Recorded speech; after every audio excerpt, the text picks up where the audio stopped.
Hey everybody, I'm going to get started in a minute. My kiddo's trying to go down for a nap right now, so if the crying gets too loud, I may mute myself.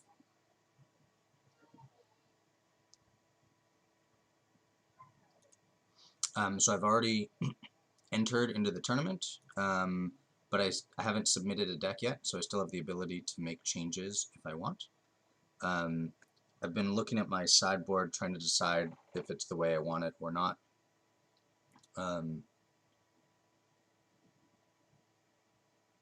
Right now, one of the things I'm considering is Deafening Clarion and Solar Blaze or Shatter the Sky. Also, you may see me touch my eye a bit. There's something in it, and I have been having trouble getting it out, so that's what that's about.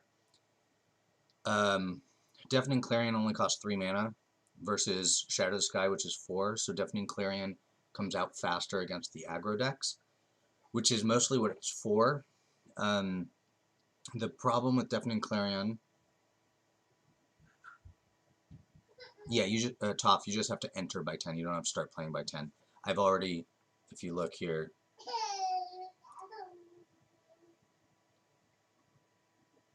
See, I'm in it, and all I have to do is submit a deck here.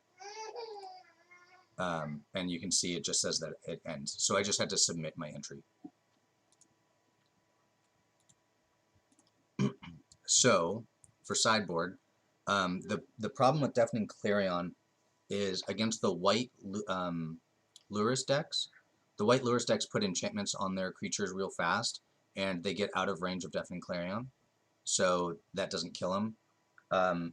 Also, they play a bunch of protection spells, which can actually save their creatures even if they're small enough to kill.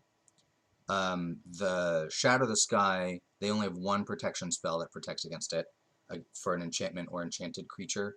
It gives +2/+2 indestructible and hexproof.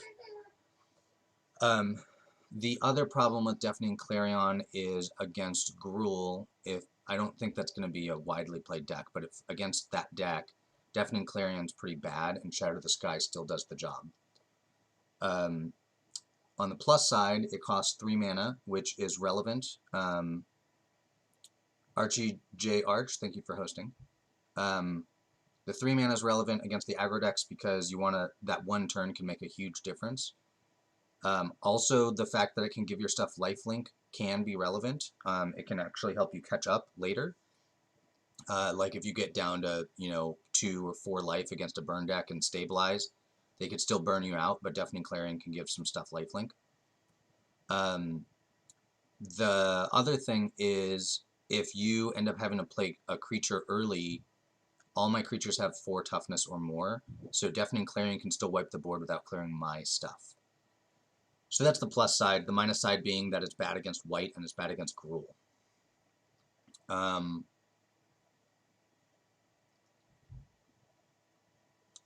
Also, there's this, I guess the other downside to Shadow the Sky is double white is slightly harder than white-red. With this Solar Blaze, that could be a Shadow the Sky. Again, downside, the white deck can save their creatures, although if they do, all of the enchantments fall off because they have to give it protection. Well, that's not true. On the artifact creatures, they could give it... I guess they can't protect the artifact creatures, and the white creatures, their enchantments would fall off. So that's not too bad. There's a chance that there will be creatures with higher toughness than power, but that's not really relevant. Hey, Durwood. They don't get to draw the card if they have a 4-power creature. That's kind of the upside to this one. What I'm kind of relying on here is the E-League, which was 8 pro players that were playing for a big prize purse. There were 3 people on the Luca deck, and one of them played Shadow the Sky in the sideboard, but the other 2 did not. The one that played Shadow the Sky in the sideboard is actually the one that I modeled the main deck after. My main deck is almost exactly the same. I think my lands are slightly different, but otherwise my main deck is the same. But my sideboard is much more similar to the other ones. I didn't like the Heliod's Intervention that was in the sideboard, and I didn't like the Commence the Endgame that was in the sideboard. I will say though that I spent probably too much time practicing best of one instead of best two out of three, because I was more worried about that because I had no idea what I was doing and this deck seemed to be performing poorly. So unfortunately, I don't have a lot of practice with the sideboards. So I think I'm just going to leave it as is. Um, I'm expecting a lot of mirror matches. What I've decided that I like doing in the mirror is I cut these glass caskets because they're pretty bad, and I cut the Fires of Invention.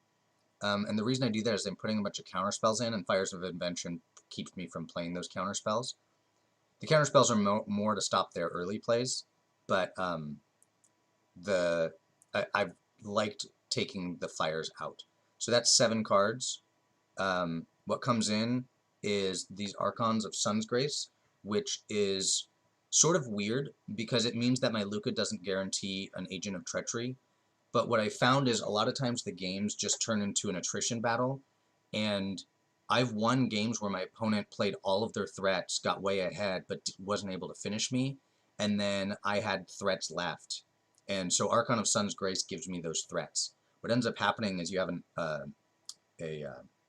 Agent of Treachery battle over the Archon, which is kind of funny, but you have an advantage, or I have an advantage in that I can bounce it with Teferi and then play it again, whereas they, of course, if they bounce it with Teferi, it goes to my hand.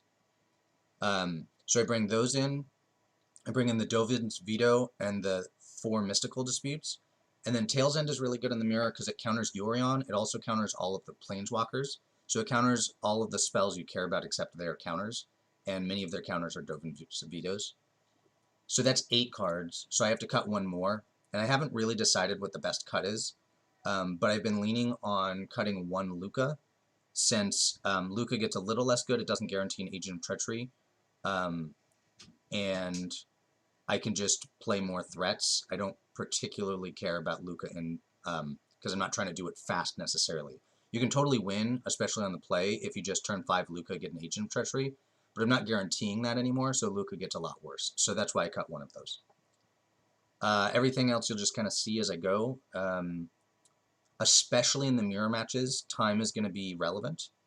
So I may only be glancing at chat, and I may do less of a good job explaining stuff because I need to make sure I don't use up my clock too fast. So let's submit and get this party started. I'm going to have to get pretty lucky to win cash because you can only lose once. I mean, if you lose twice, you're out. So just based on odds, if you go 1 loss out of 6, 7 matches, and then subtract 1. So you have to have a 85.7% win rate to get to $1,000. Obviously, you don't have to maintain that. You only have to maintain that for 7 matches. But I'm going to have to get pretty lucky to win, especially given that a lot of them are going to be mirror matches, so I kind of have to outdraw them. But you know, I've gotten lucky before. I top 8 at a GP. Also, I'm wearing my Mythic Championship 1 shirt from when I got to participate in that.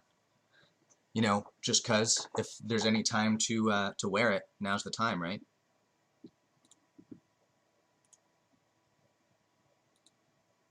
All right, here we go. Matches are going to take a lot longer than they did yesterday. Obviously, they're best 2 or 3 instead of best of 1, but also expect a lot more control and a lot less aggro. Yesterday, I played 8 matches, and 6 of them were aggro matches. I expect it to be kind of the reverse ratio.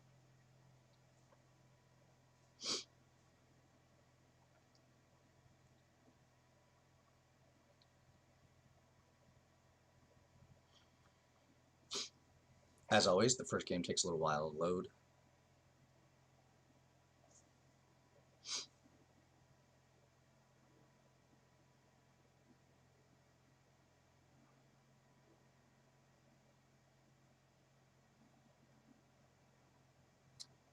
Obosh. Okay, so they're either red-black or mono-red, probably. I've seen a couple of, I saw like a blue-black build, which was weird, but usually they're aggro. This is a pretty good hand against aggro. I've got this glass casket, and then I've got 3 drops and 4 drops, so I'm definitely keeping this. Yeah, Toph, that's correct. The downside to playing Yorion as your companion is you have to play at least 80 cards in your deck, for constructed formats at least.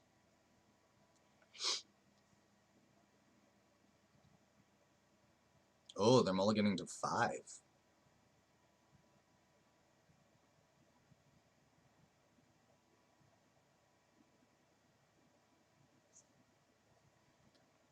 All right.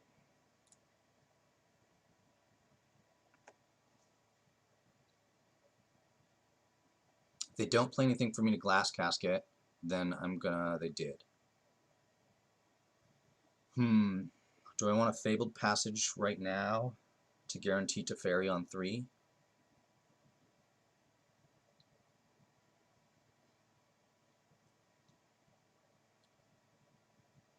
Yeah, I'm not too worried about Grim Initiate. What am I fetching for? I guess I'm fetching for an island because that's what I want double of. So they're mono red.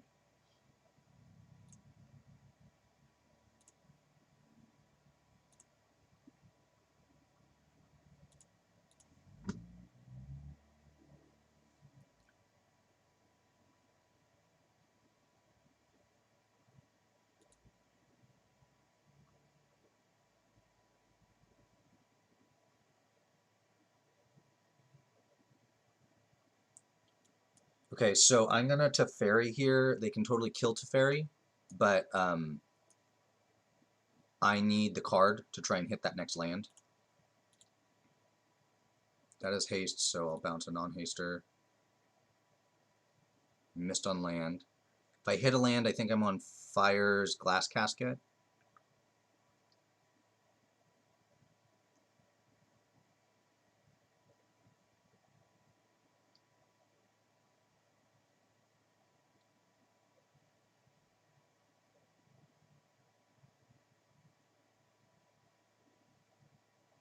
Ugh, light up the stage. That was really good. They missed on lands. All right, I hit my land, but it's going to cost me 2 life to play it. Is that worth it?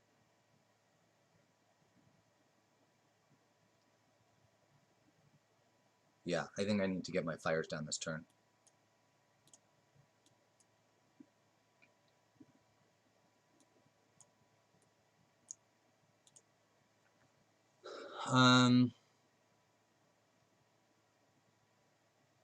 I'm going to take the Tin Street Dodger. It's a bigger long-term problem.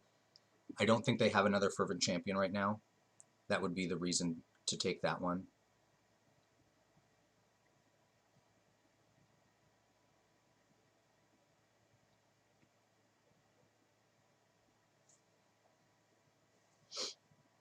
Dovin's Veto is not good.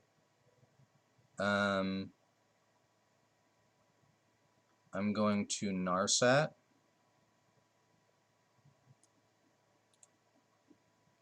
I'm going to minus and hope to find a land, which I did. I'm going to discard this Dovin's Veto because I think that's a dead card. And I'm going to get the Scorch Spitter. This land allows me to Yorion.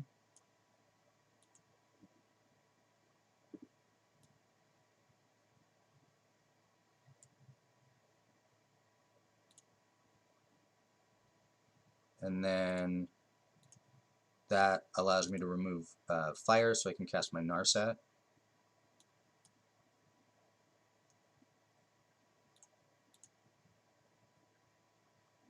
Another Glass Casket, I'll take that.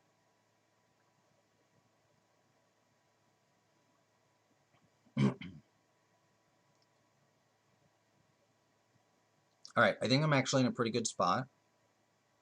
Things could still go sideways from here, but they got a little mana screwed. They could have come out a little faster. Infinite Grim Initiates. No attacks. I'm on... Do I want life?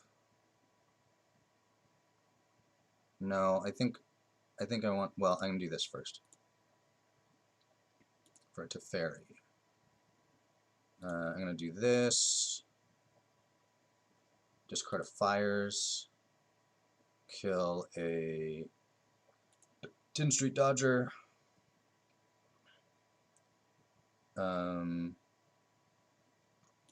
Teferi. And bounce one of these Grim Initiates.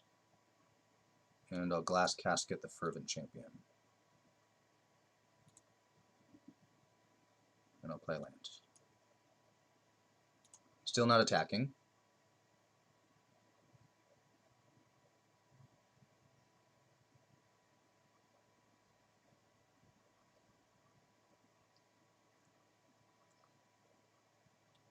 Got a Luca. Is that what I want to do? I'm not sure. Let's see. Start here. Let's Omen of the Sea. If I find a land, I can play an Agent of Treachery. There's a land. So I'm going to do that. Agent of Treachery. I'm going to steal this artifact because I think it's a bigger deal than a random creature. Gain some life. And I am happy to just sit.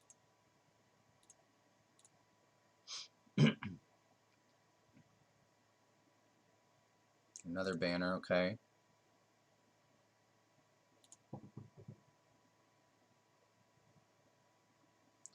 I'm gonna scry. Durwood, that's pretty funny about the San Francisco bar. Elspeth Conquers Death can exile that thing. I do want a Narset, I guess.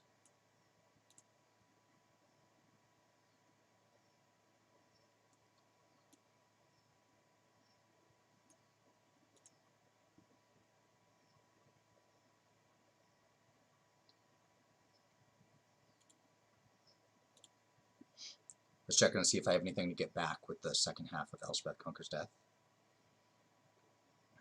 We're going to go plus here. And I'm just going to plus on Narset. My plan is to minus Narset next turn to kill Obosh.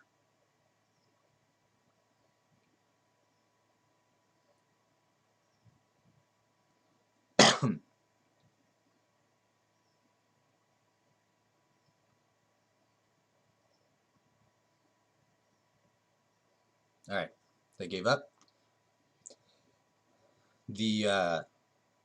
A lot of the aggro matches, I never actually do anything to them, they just scoop at some point.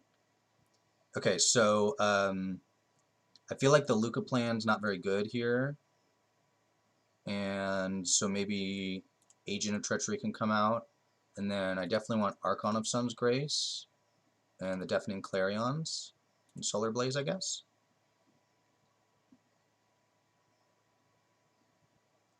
Yeah, so basically I'm just changing out the win conditions of the deck. Oh, you know, Elspeth Conquers Death is pretty medium in this. There are some hits, but... Oh, Dovin's Veto is bad. I'm going to take that out. What comes back? I guess Agent of Treachery can come back.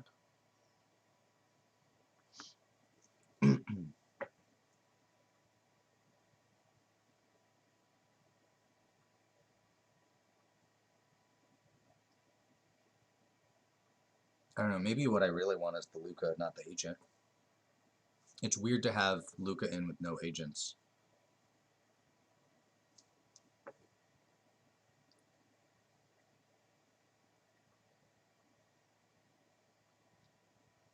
I'll do it like this.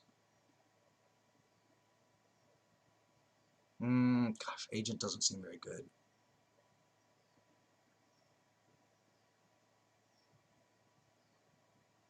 Alright, I'm gonna go to Lucas.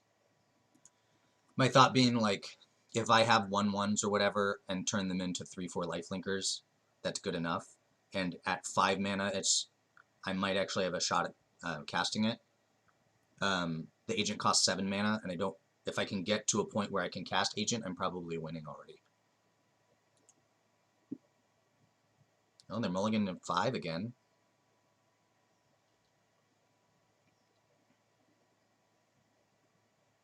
Yep.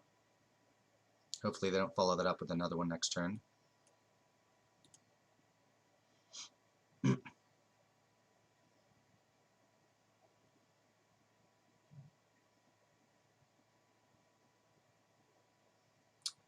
Yeah, Hank, I agree. There's not a lot the aggro decks can do once they get behind. Okay, so they don't have another Fervent Champion. So, do I actually Glass Casket the Tin Street Dodger? I think I will, because I have shots to block the champion.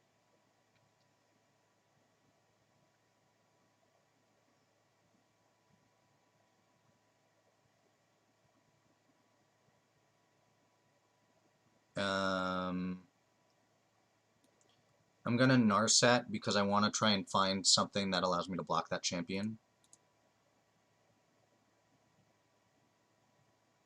Like this. Do I want fires though? I don't want fires that bad.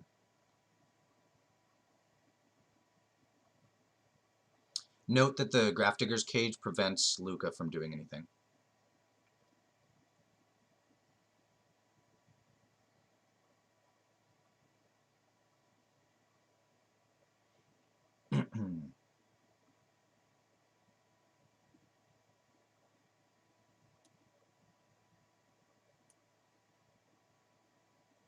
There we go.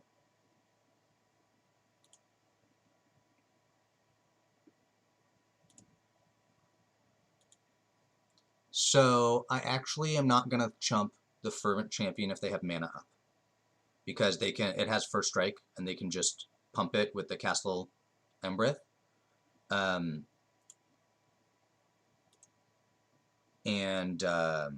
I'd rather chump an Obosh or that after Obosh is in play. Okay, well, still play this.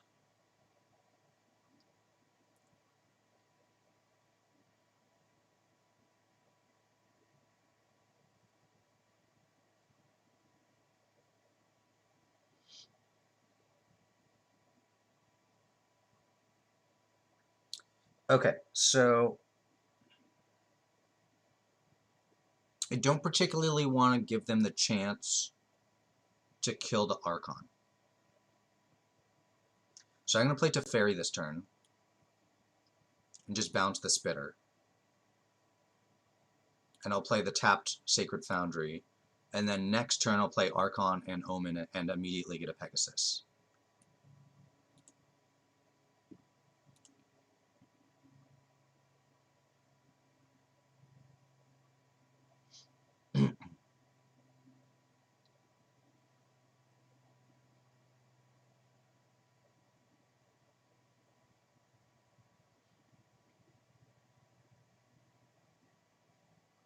Sure.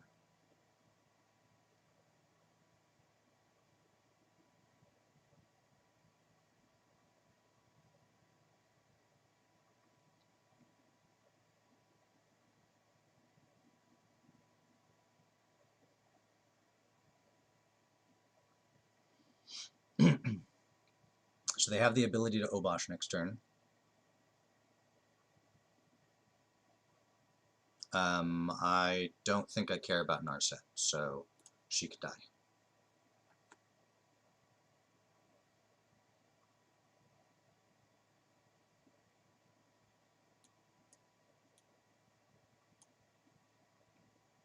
Alright, Glorious Pegasi, rule the skies.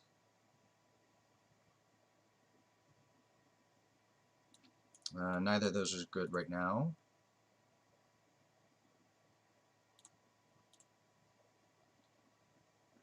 Okay, I still want to leave chump blockers.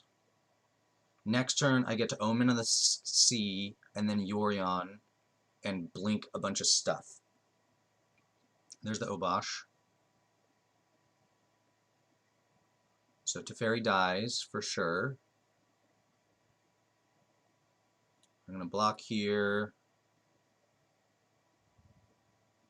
Just take 4 from Fervent Champion, I guess.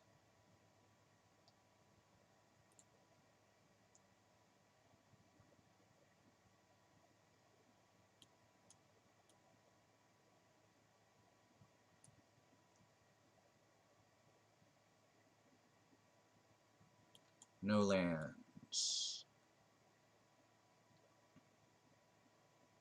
Omen of the Sun's not bad, but I think it's Urian time. Note they all have lifelink, so I'm in pretty good shape now.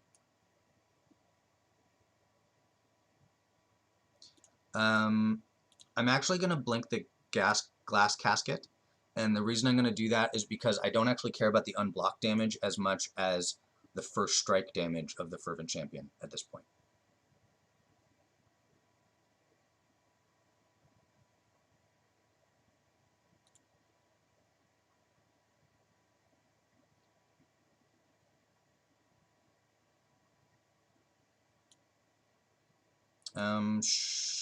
You know what? I don't even really need Shark Typhoon. Teferi's reasonable. Elspeth Conquers Death? Yeah, sure. Once I answer Obosh, they're definitely dead.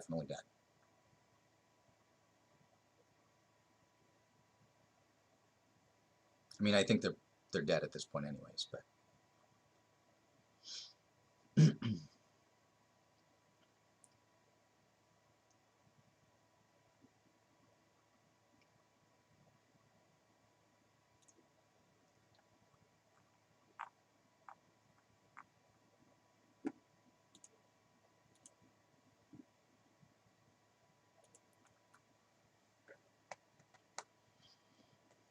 My opponent must be thinking, is there any way I don't lose? I think I even have lethal in the sky right next turn. 7 plus 10, 17, yeah. And it's all lifelink too, so even if they somehow answer some stuff and don't die, I'll gain so much life they probably can't kill me. Chandra's a good one. Not good enough here, but it's a good one.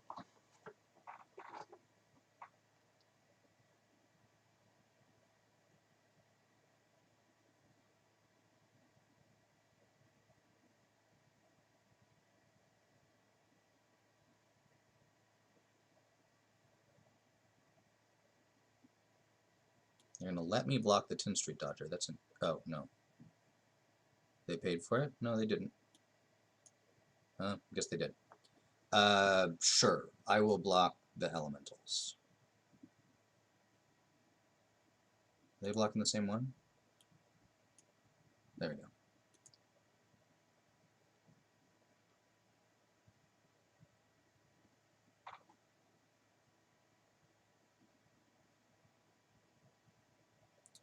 Let's play Teferi and make sure they can't do anything at instant speed.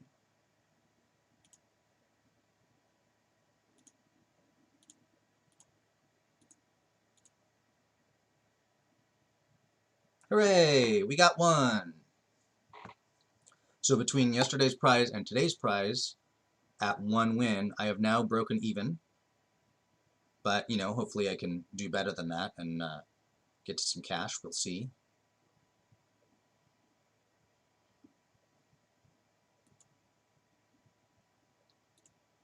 And that one was nice and fast.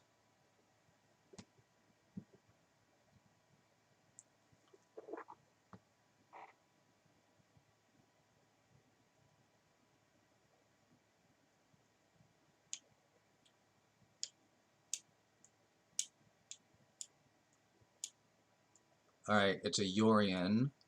Might be a mirror. This hand is not very good, even if they're banned. So Glass Casket's like almost dead in this matchup. Omen of the Sea is fine. Fires is fine. But I don't have any counter spells. I don't have Luca. I don't even have something that makes creatures. But I do have land.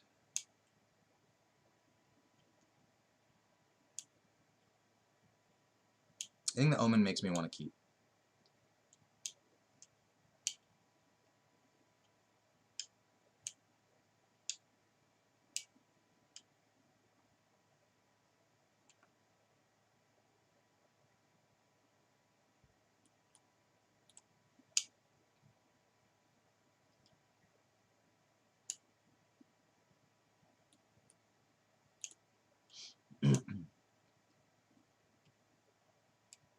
Okay, so it looks like they're on Jeskai as well. So this is a mirror.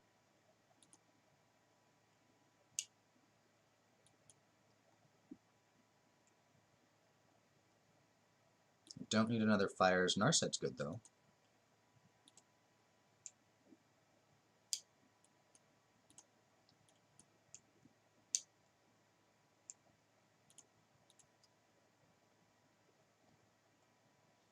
Okay, Narset and Elspeth Conquers Death are both good.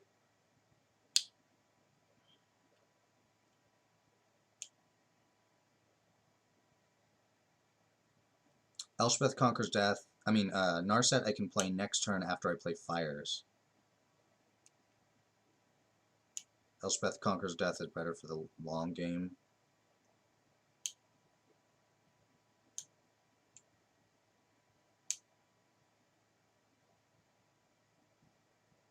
I'm going to take Narset. I think it's super close.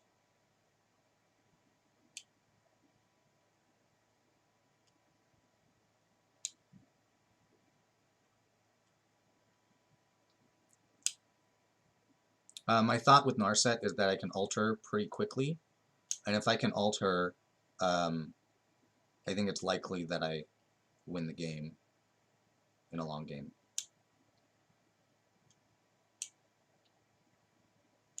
Durwood, aggro is not actually what I want to face necessarily. Yesterday, I had built my deck to be good at beating aggro, but today it's not. Like, today I have no Wraths in the main deck. I have 3 Glass Caskets. I still have, the 3 Omen of the Suns, but I don't have any of the Elspeth, the one that makes tokens. So, like, my deck is not tuned to beat aggro. The sideboard makes it a little easier, of course, but, yeah, I don't know that playing against a bunch of aggro is lucky for me. Yeah, Mononoke, I'll have to keep that in mind with the Narset. Okay, let's activate my Narset first. Interesting. Well, I mean, I'm taking Luca. I just...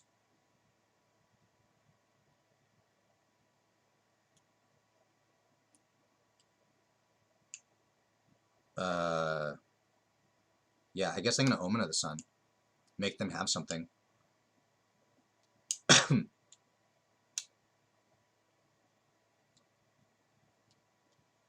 I mean, they know that I get... Well, they don't know for certain, but it's reasonably likely that I get to Luca next turn from their point of view. I just have to have a land. So this kind of forces them into some kind of action.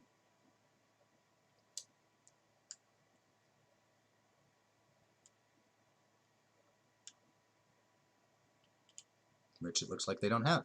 So I am going to Luca here. I guess I'll do this. The scry's pointless, but that's alright. I'm going to Luca, and I'm going to steal a land.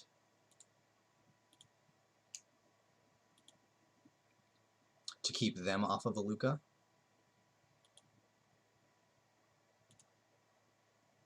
And then Narset.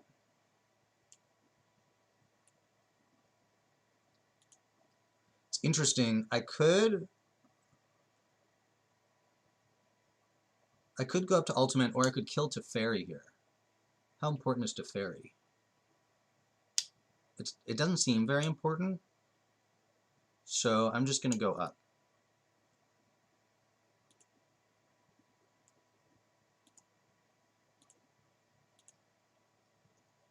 Yeah, Mononoke, that's true. I could have, but I don't think that 4 lands is that important. And what I get to do next turn is Luca again, steal another land, and then Yorion and blank 2 Aegrim Treacheries, which is why I wanted to go that route. Okay, so as I said before, the Glass Caskets come out, the Fires come out, and I think I'm cutting a Luca, and the Archons come in, and the Counterspells come in. Fry is not good here, even though it can kill every planeswalker except Luca, and it can kill Yorion. It's a bad game to play because they got value off of those almost certainly. I mean, they might have +1 on Teferi, but usually it goes Teferi -3. So they've gotten value already, and then you're spending a card to kill it. So you're basically asking to 2-for-1 yourself, and that is not the plane you want to go. This is a game of attrition. What I've found is, unless somebody has a fast start like I just did in that last game, it's really an attrition battle, and the person who has a threat at the end wins.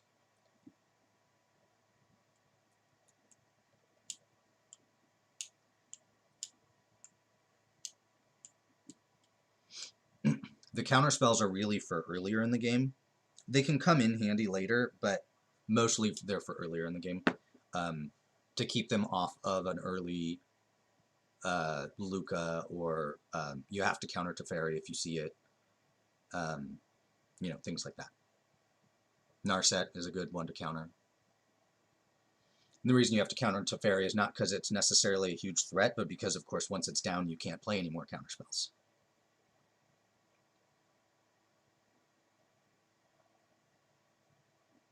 I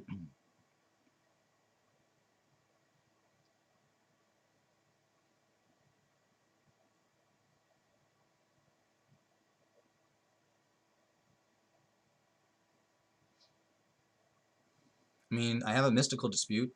This hand doesn't do a whole lot, but I don't need a hand to do a lot. I just need to sit here. I can't miss land drops either. That's a good way to lose.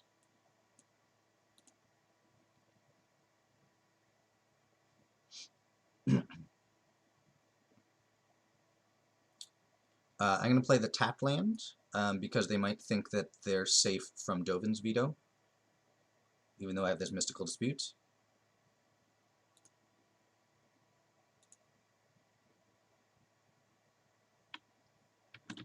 I'm actually going to play with full control. I just realized I don't want to be giving away information by, like, I clicked that slightly late, so my opponent might realize that I have a counterspell now, or something to do at 1 mana, but the only thing to do would be Mystical Dispute.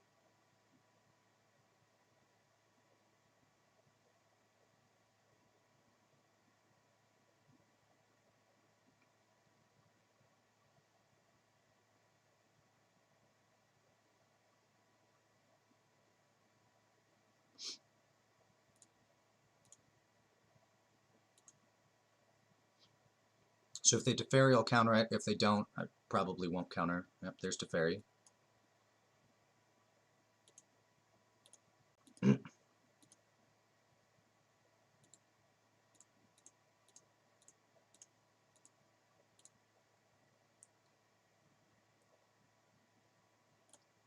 I'm just going to pass.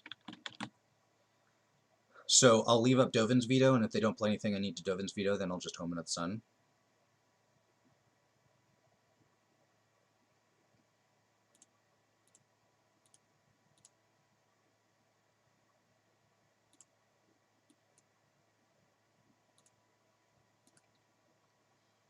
Start getting those beats on.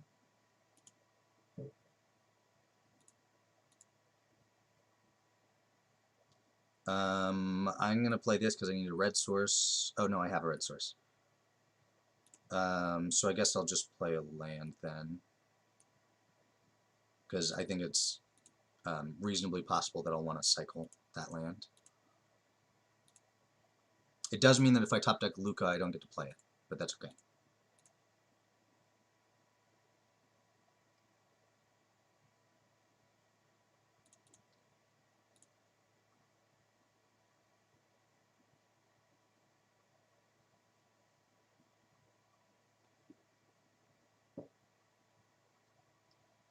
If I get to leave mana up next turn, I can either make a 1/1 or scry 2.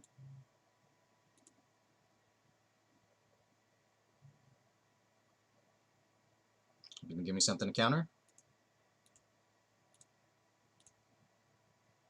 Nope. Alright, make some more 1/1s. It's gonna be the 1/1 beatdown hour. So note they can still cycle the Sharknado or whatever it's called.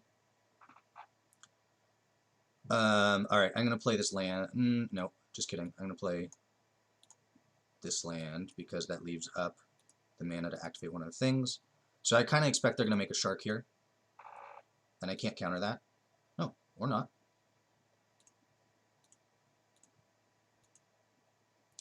I'm still going to leave my mana up for counter spells. If I get the chance, I think what I will be doing is making a 1/1.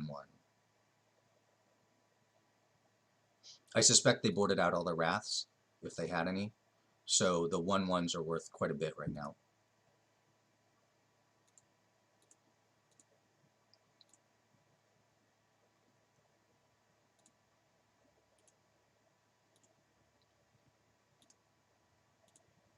I'm going to take off full control.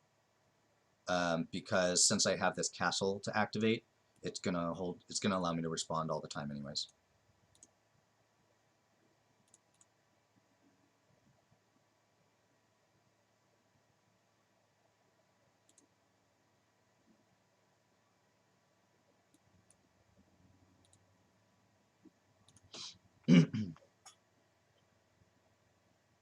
From the sea is fine.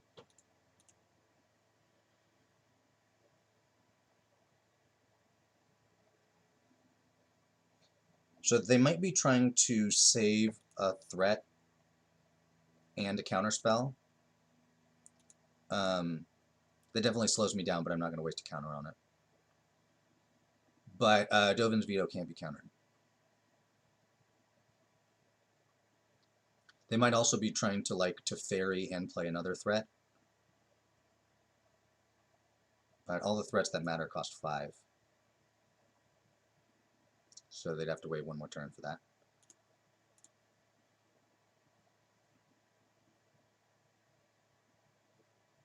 I'm at Agent Treachery mana now, but I'm still not ready to cast that because I want to leave Dovin's Veto up. And these lands are a big deal because they mean that even if my opponent does nothing, I still get to produce a 1/1 or scry 2 or whatever. What I don't want is that, but oh well.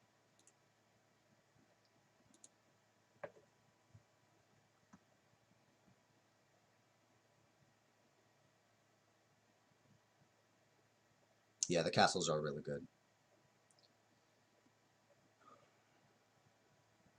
Is this a Yorion turn?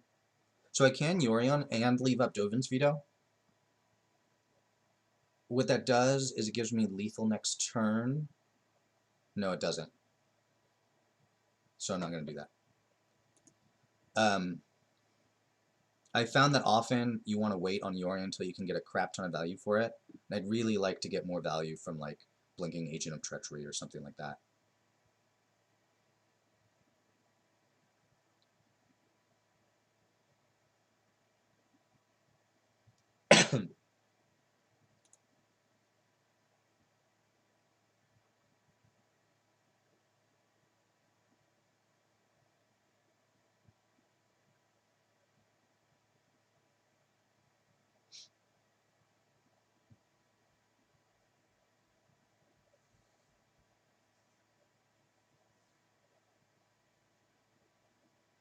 Okay, so now I think they're going to Teferi and then play a relevant threat.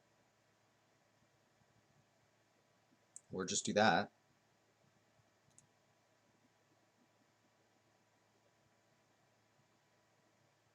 Oh, I see. They wanted to have 3 mana up in case I had the counter unless you pay 3.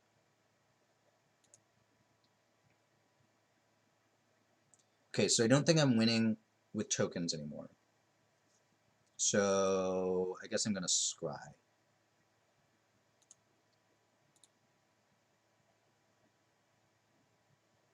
Shark Typhoon's a good one.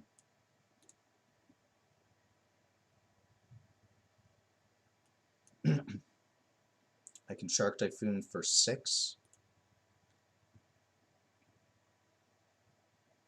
So I will continue to sit here. Play the Drago game.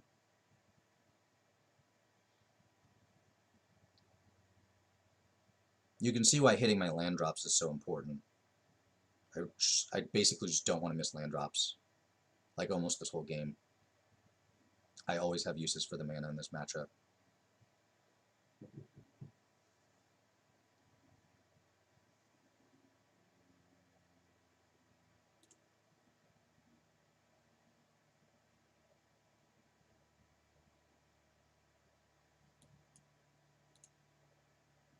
For 6.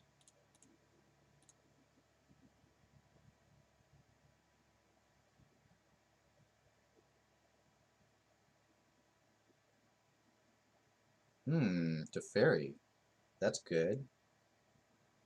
Okay, so let's Teferi and see what happens.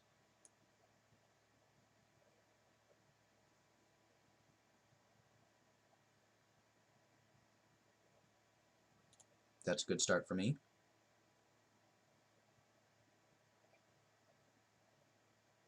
Nice. So I'm clear on counter spells then. I have 6 mana. I'm going to bounce this token so that my shark is clear. I mean, they could still play another one, of course, but let's just do that.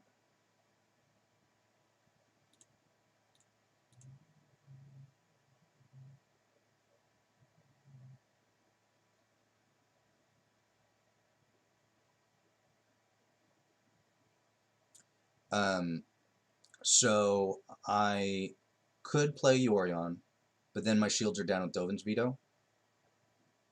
And I could still lose this to like a Luca activate, steal my shark or something like that. And I can still make a 1/1, which are once again good.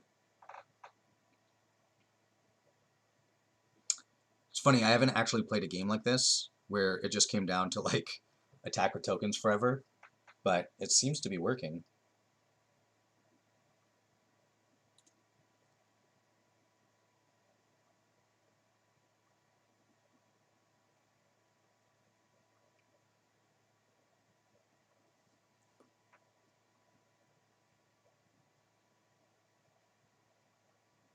Fires I do not care about.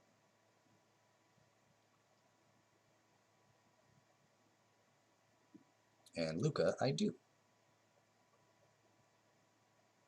And that is not quite game.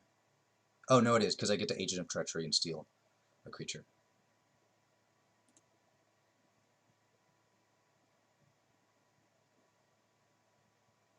Sure, I'll scry. Why not?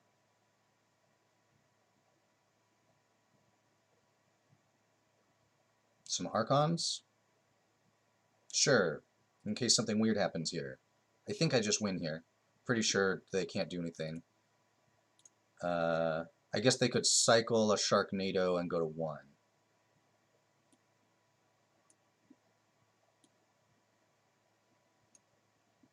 But I think that's their only out. They would lose their whole board. I would still be left with my shark and 1 token. I will take this.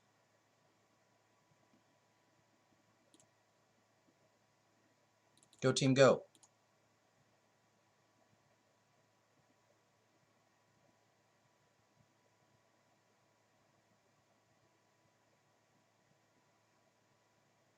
There it is. They get to live another turn.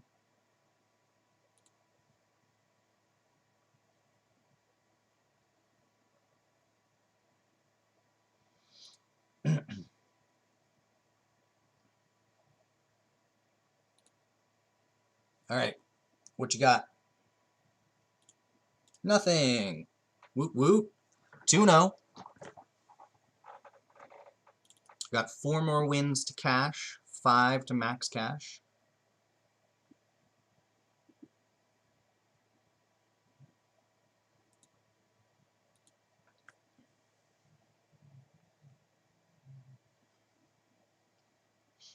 That one felt good. That one felt like I won it because of my practice and I knew what to do.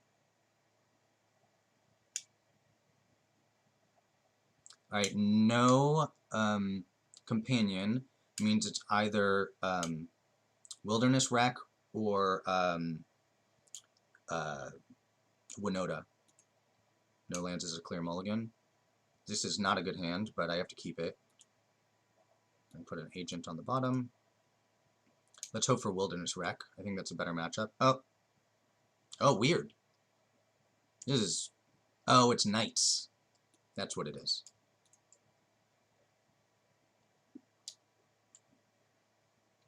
Glass Casket was a good draw.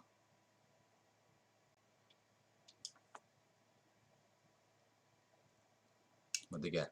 A land? Would have liked that land. Alright, I gotta take the 2 Glass Casket here. This is not a great start for me.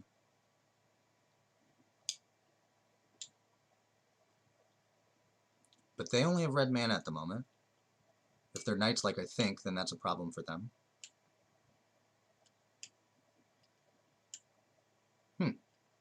Maybe they're just mono red with no companion.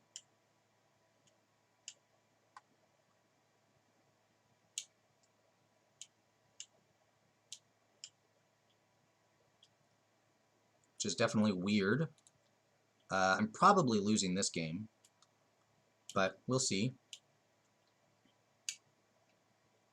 No Torbrand. Crap. Alright, well, I think I'm, like, definitely dead now.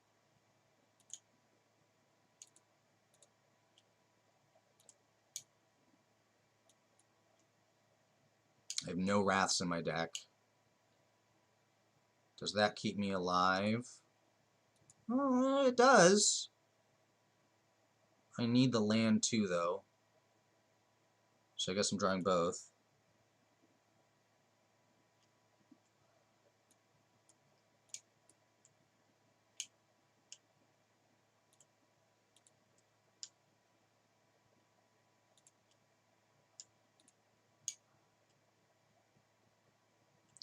Even if I don't die this turn, I don't know. Oh, another Torbrand. Okay. Actually, I guess I was dead to their land anyways.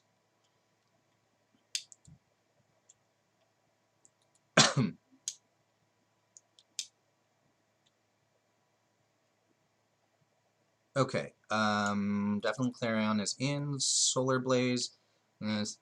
So, oh, I guess Torbrand does kill himself through Solar Blaze because he would deal 2 extra damage. Archon comes in.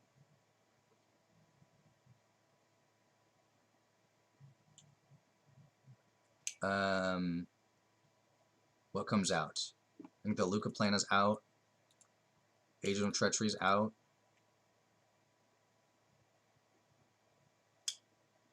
I think Elspeth Conquers Death is still okay because it gets Torbrand. It also gets Embercleave, although if they get an attack in with Embercleave, I'm probably going to die. What about Tail's End?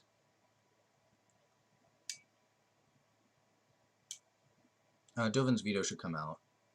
Tail's End can come in.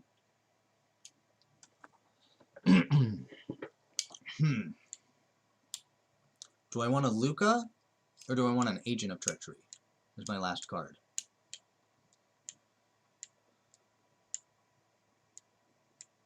Hey Angel, yeah, as Toph said, it's I'm 2-0 right now, although I'm down a game against Mono Red with no companion.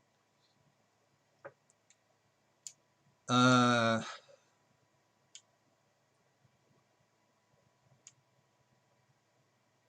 guess Agent of Treachery? 7 mana is a lot, but like I'm gonna have to chump block a lot with my creatures, so it doesn't seem likely I'm gonna have one for Luca. So I guess I'll play 1 Agent of Treachery.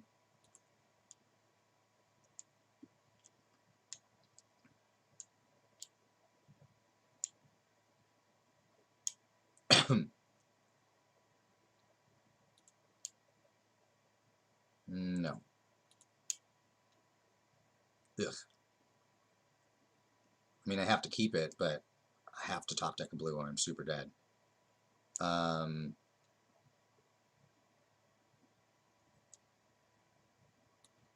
guess Elspeth Conquers Death because it doesn't get me to the late game.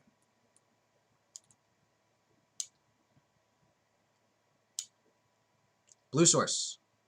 Blue source, blue source, blue source. Shoot.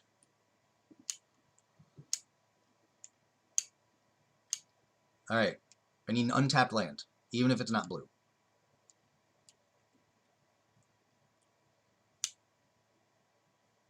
Alright, untapped land. Untapped land. Untapped land. Crap! I am dead.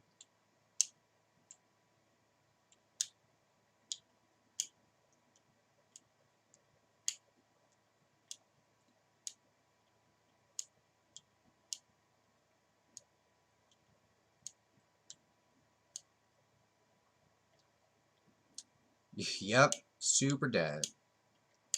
Oh well, that happens sometimes. Hopefully it doesn't happen again, because this is my one match loss that I get.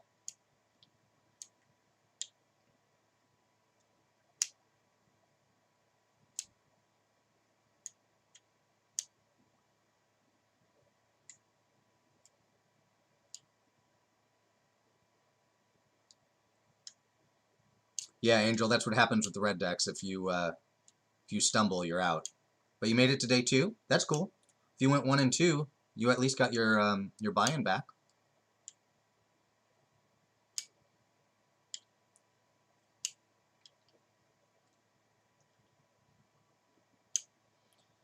All right, no more like that. So I played 3 matches and 2 aggro decks already. That's kind of surprising.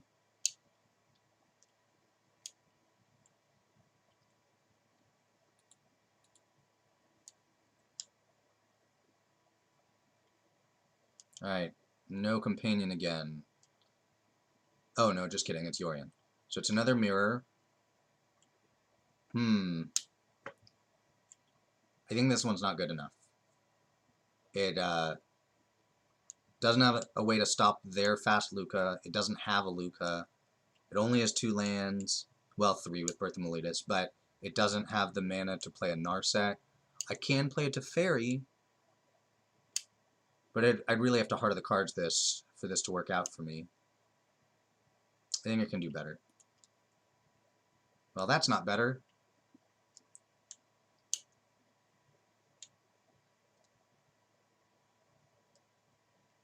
They have mulliganed once already. I'm definitely throwing this one back. Alright. Not bad. Glass Casket and I guess Agent of Treachery go to the bottom.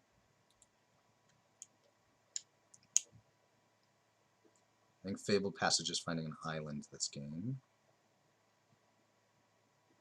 Found a thing. I'm playing this first because there are several 2-drops that I could play, and I may want to.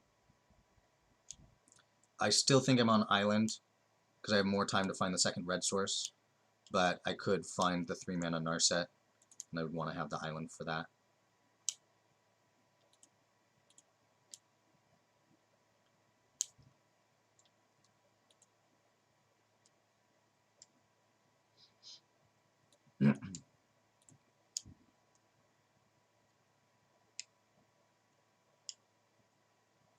So next turn I'm planning, as it stands, to cycle Shark Typhoon for a 1/1. Alright, well I can't keep them off of Luca, because I can't handle 2 walls.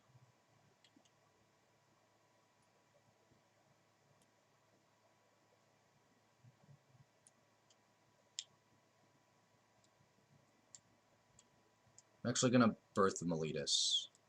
Still gives me my creature for Luca. It digs out of land, and I get to save the Shark Typhoon.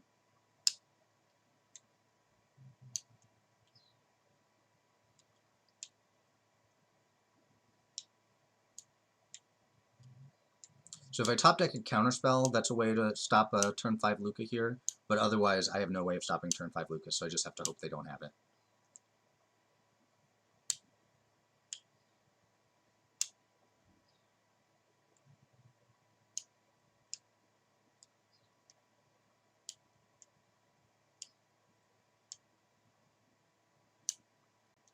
I get to kill their Teferi. That's a thing.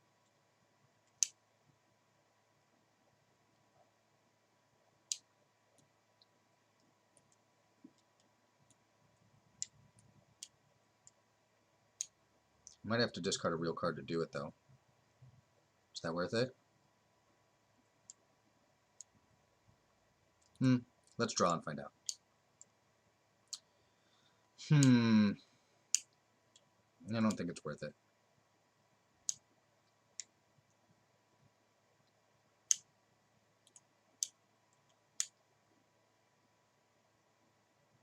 Alright, no Luca. No Luca.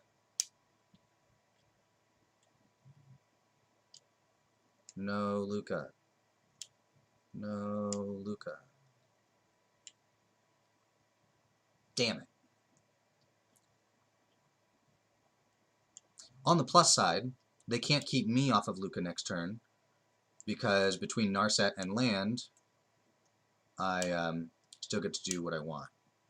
So that's something. A lot of times a turn 5 Luca, when you're on the play, prevents your opponent from doing anything else ever again.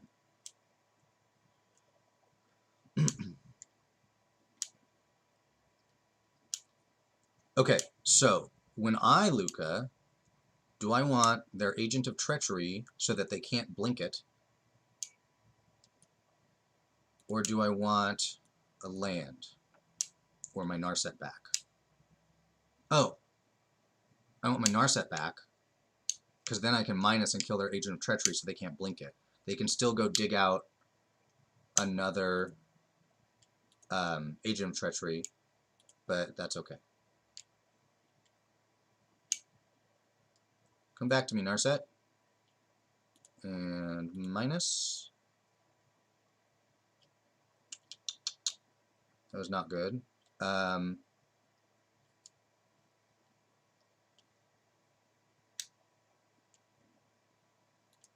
I didn't really want to have to discard that, but it's worth it.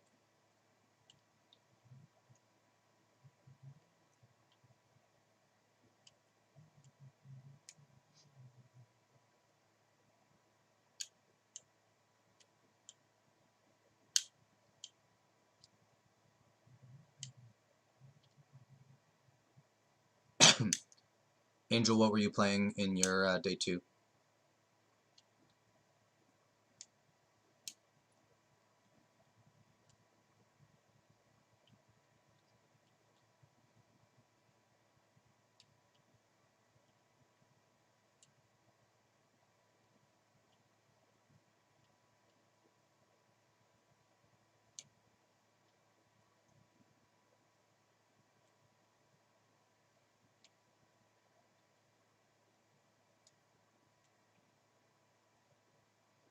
Yep, go get your agent.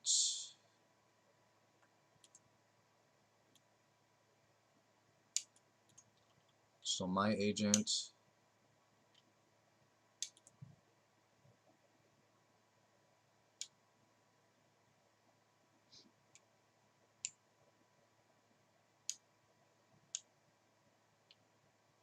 Still my Luca, maybe? So that I can't go get another agent. You're on mono red.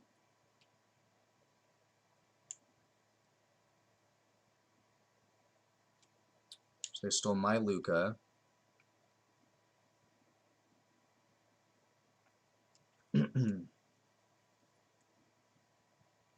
Which, even though I can play another Luca,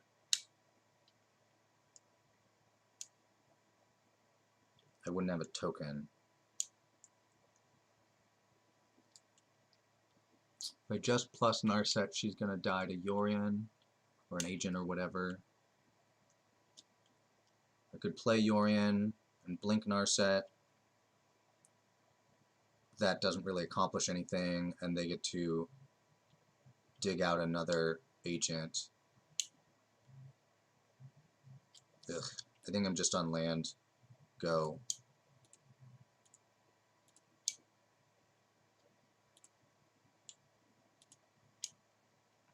This leaves up Dovin's veto in case that's relevant. Most likely what I'm doing is I'm going to activate Castle, get a 1/1, and then next turn I get to Luca and play an agent. Note that if they get their last agent, they're going to get to draw a bunch of cards, which is pretty bad, because they've got one of my agents and they've got my Luca. No, wait. No, that's their Luca. So they only have my agent.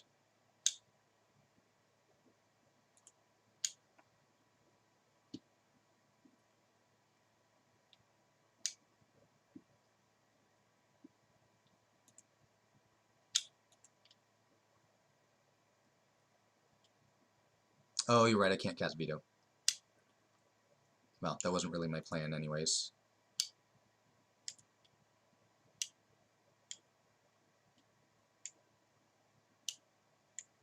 Yep.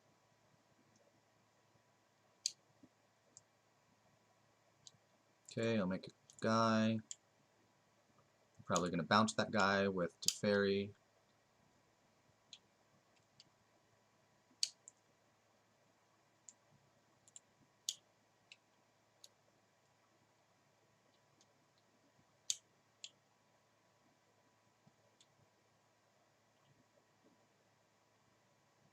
How many of my lands do they have?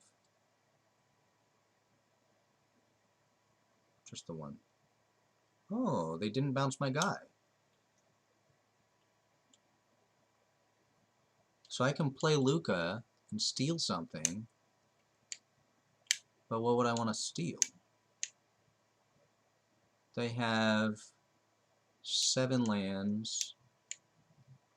If I steal one of their blue sources, there's a chance they can't recast that agent.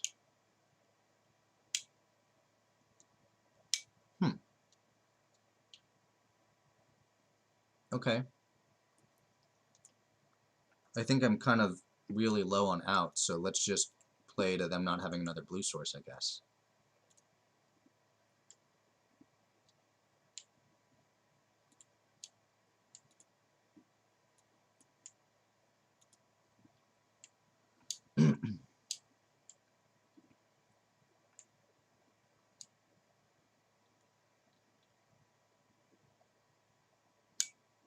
So a lot of these decks only play 3 agents, some of them play 4. It's possible they don't have another agent to Luca for. And we're going to find out in a minute.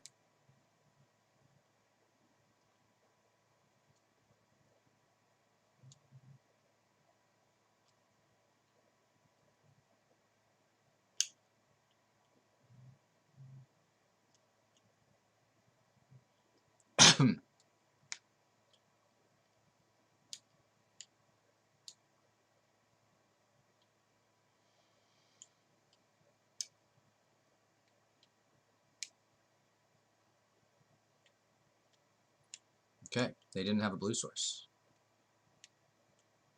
I mean, I'm still in real bad shape, but there's that at least.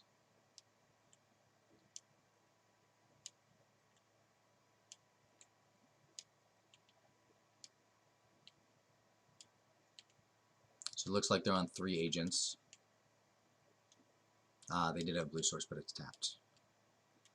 I think I have no outs here. I don't think I have any chance here. Sharknado. Excuse me. Sure, I will pass. Maybe they'll try to play the agent pre-combat? Angel, I don't even have a Wrath in my main deck, so no.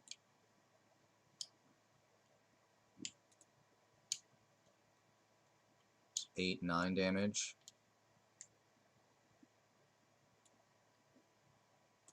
I guess I'll do this. They'll get to steal it, but I need to kill that Yorion. So it's... I need to do it for 5.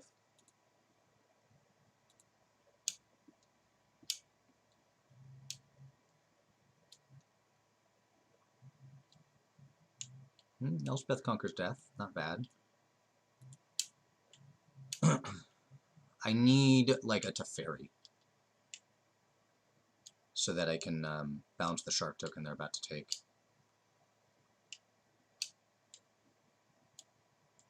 But even then, I'm still dead on board.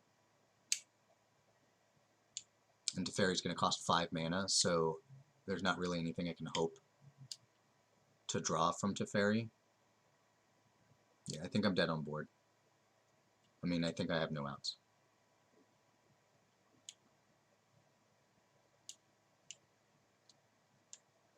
Oh, and they're drawing 9 cards.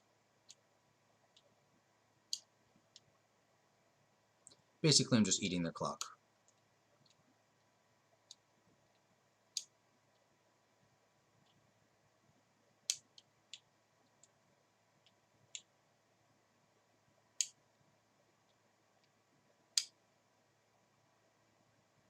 Funny enough, the draw 9 actually works in my favor because it eats up their clock and I have no chance at winning this game.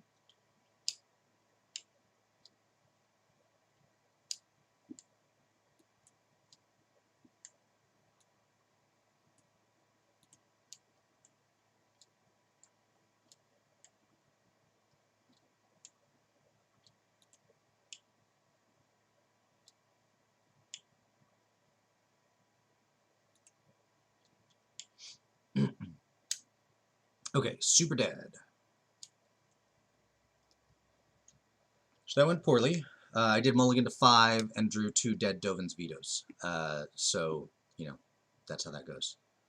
So as last time, Glass Caskets out, Fires of Invention out, 1 Luca out, Mystical Disputes in, Tails End in, Archon of Sun's Grace in, and Dovin's Veto in. They also had the turn 5 Luca. So did I, but theirs was a lot better.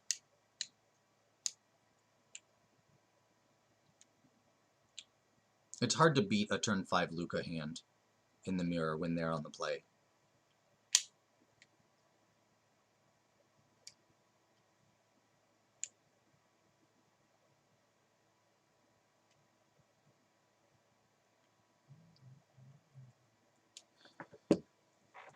All right, just got to win 2 in a row. 2 in a row to keep this train rolling.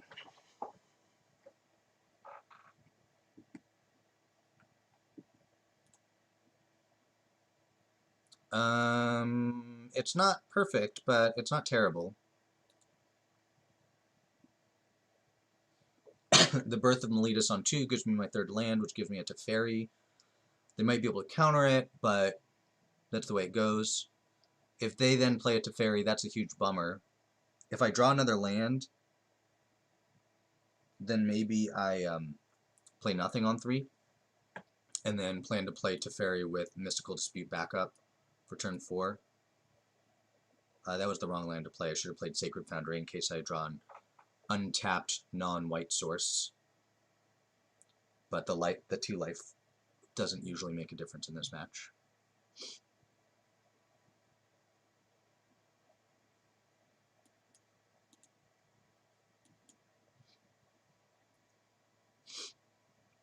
Okay, I would really like to draw a blue source.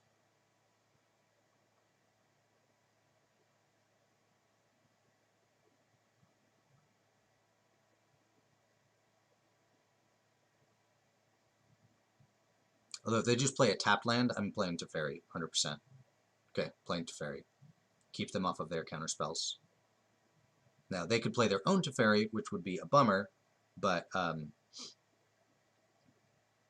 that's okay. I would have Shark Typhoon to try and kill their Teferi later. Really need to draw some land. Am I on Bounce Birth of Meletus? I think I am. Because I definitely want to draw draw a card to try and hit land. It doesn't make me discard. It allows me to play Birth and then still leave up a counterspell next turn if they don't play a Teferi. Okay, no Teferi. They're killing my Teferi. Land, land, land, land, land. Shoot. Alright, well I guess I'm on Birth.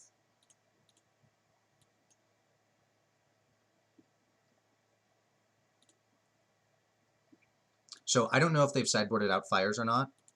If they play a Fires, I think I'm going to counter... Oh, I can't. Just kidding. Mystical Dispute only costs 1 if it's a blue spell.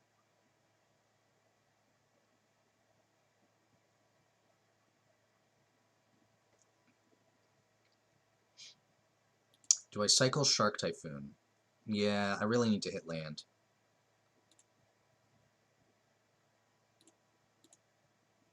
Hey, Shauna Bear 13, thank you for following.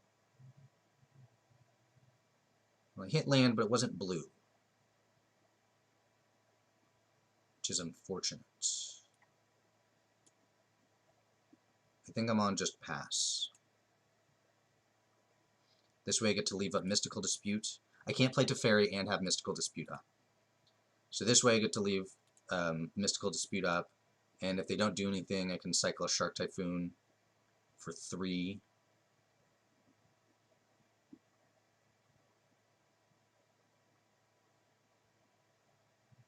Alright, well, clearly I have to counter that.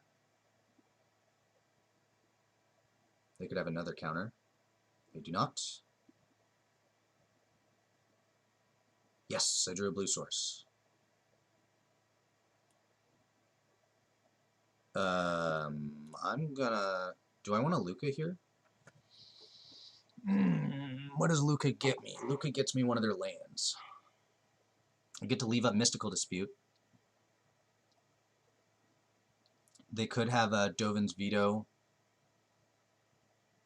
So my other option would be what? Like Teferi, leave up Mystical Dispute? Nah, I'm gonna Luca.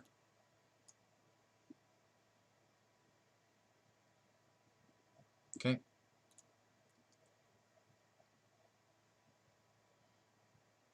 I can't Mystical Dispute their Luca if they play it. That was something I should have thought a little bit more about.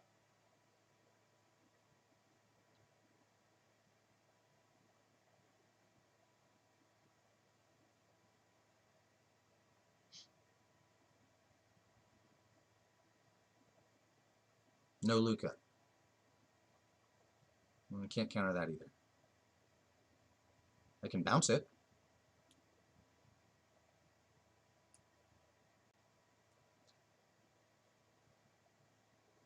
Three.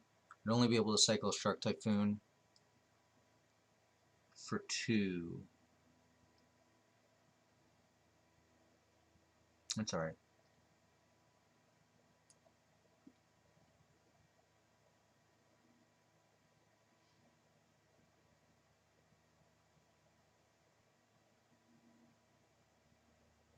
If they have a counterspell, they have to play it here, even though I could pay, because they won't be able to play it afterwards. They had another Dovin's Veto.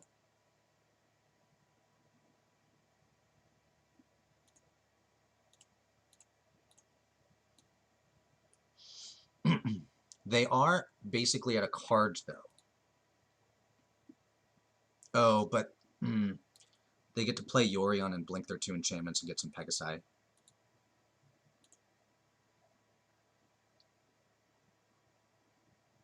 In my row 3, I am 2-1 right now, and I'm down a game in this match. I'm playing to 7 wins or 2 losses.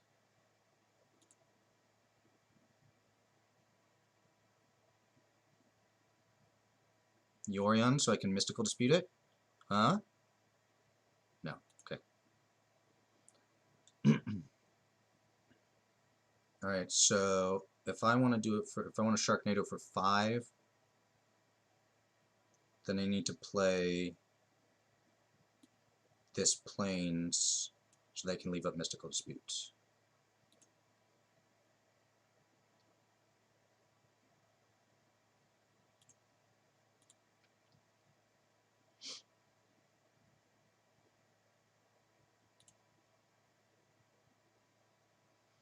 Okay, blue, 1, 2, 3. Oh, I miscounted. Come on. 4, 5, so I guess I'll do it for 6. Cycle Shark Typhoon, also known as Sharknado. Oh. No, just kidding, it is 5. I counted right the first time.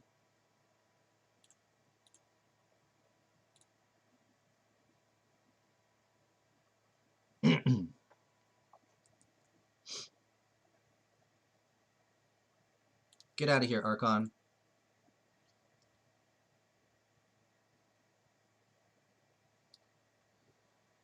Yeah. Do I want to Mystical Dispute this? Just make them pay? I don't think they're doing anything with the rest of their mana.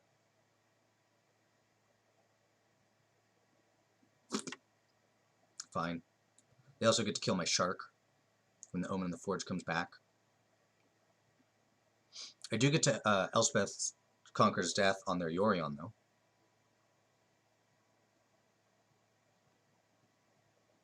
Hey, Maker. Welcome.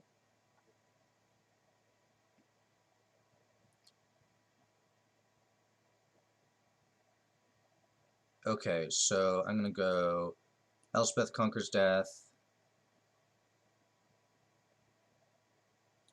on you. And I'm going to Narset. They can't kill Narset next turn, but they can keep me from activating it again. But that's okay. Luca, is that where I want to be, or do I want... Yeah. So this other Elspeth Conquers Death is not terribly important right now. Don't need land. Wait. So next turn, I'm going to spend 5 on Luca. I'd really like to be able to blink. Would need another land to do that. What's in here? Stuff. I do have stuff to get back with Elspeth Conquers Death. Now I'm still going to put the land on the bottom. Yeah, Shauna, it's not just a shark. It's a flying shark and a shark tornado. Look at this. Boom, Sharknado. What'd they do? One top, one bottom.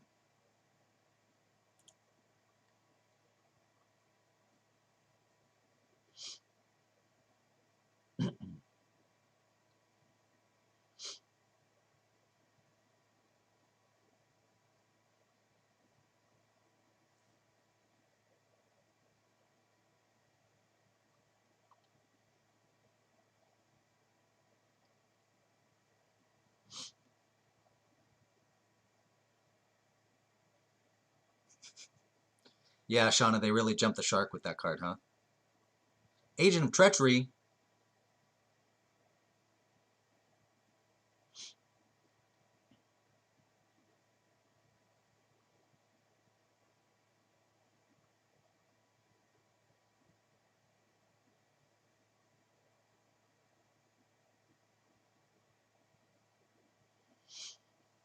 They have options. Interesting.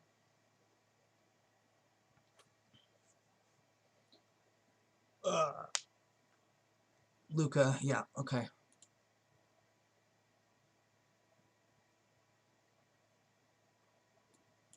Block some duders with my wallers. A land's actually pretty good here, which I did not get.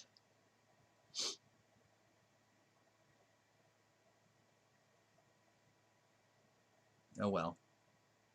A land would have allowed me to exile something too. Note that if I play Luca, they get to steal it when they play their Luca. And then they get to steal something else. Eh.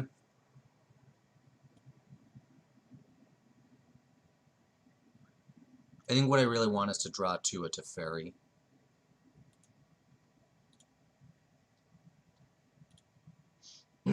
Alright, do I get to steal something, or do I get to steal something?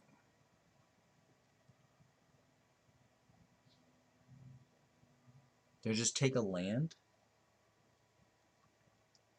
I don't think taking the Narset does much. Taking the agent is only relevant if they get a Teferi.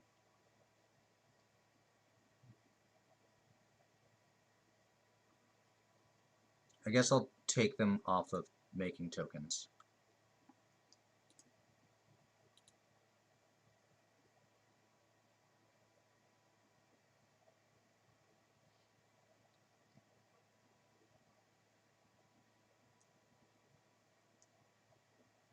Oh yeah? Look at that. Nice. Actually got use out of that counterspell. I was not expecting that to happen. It does mean they get to attack my Luca, which they don't want to do. Interesting. I think they were supposed to kill Luca there.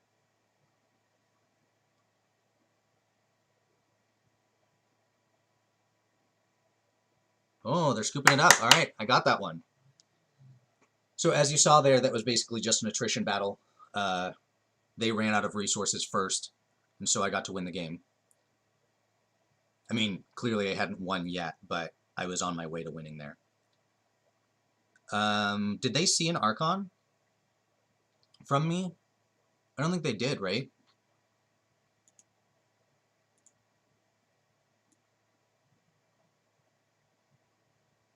No, they didn't. So they don't know that there's Archon in my deck. Do I want Fry to beat their Archon?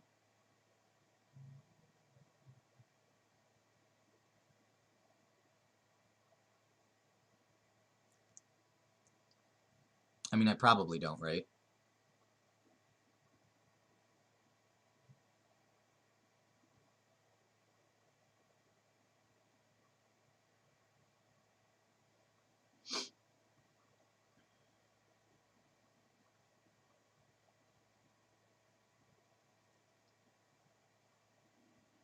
Nah, I don't. Just run it back. Hope I draw better.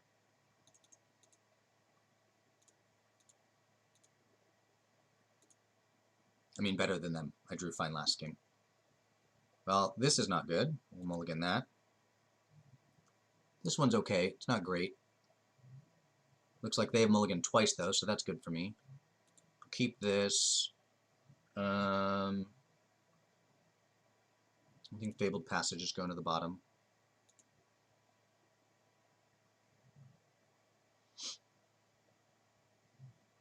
This is a hand that could turn 5 Luca.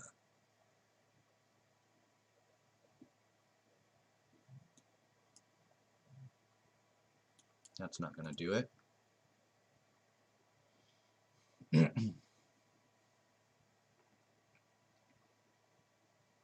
Sure, Birth.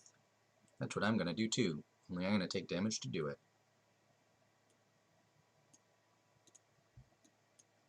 I'm going to do that over the Omen, because I want to see what I draw before I decide what I'm going to scry with the Omen.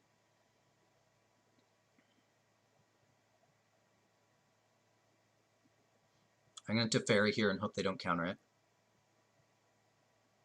Dovin's Veto is not bad. It means I get to counter their Luca if they have it on turn 5.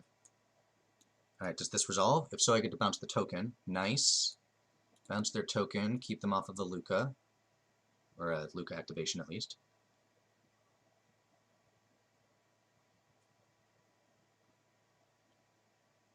Archon, okay.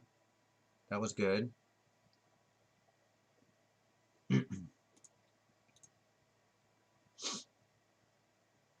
That's my plan.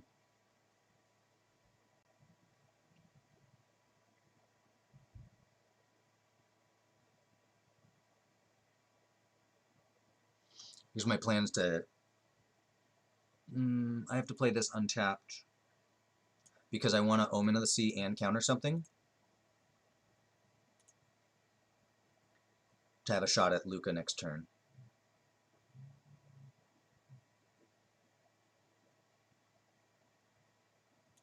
Fairy dies.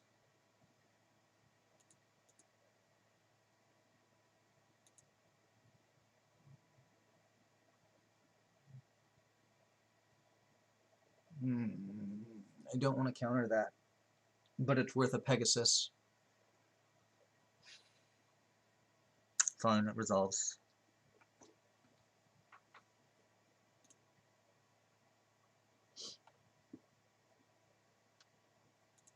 Play something. Something I can counter.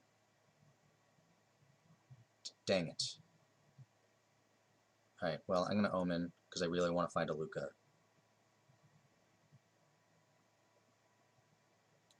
Do not want lands.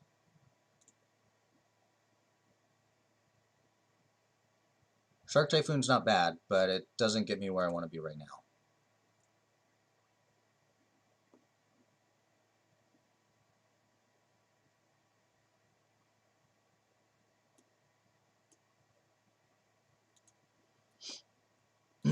I'm playing this so that I can Shark Typhoon for 4 next turn.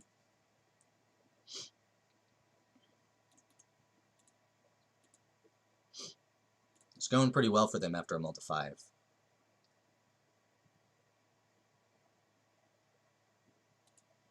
Take my beats.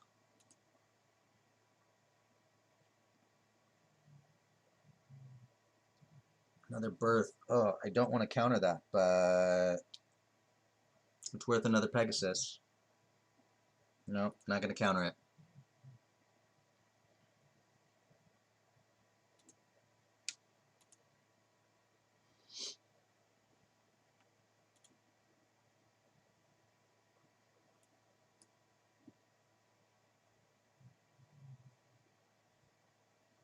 Agent of Treachery. That's not bad.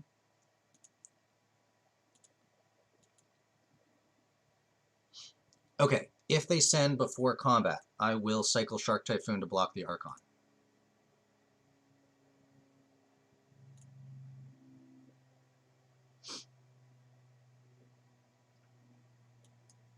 It does give them... it does put me shields down, so they could, like, resolve the Luca or something. But I have to kill this Archon.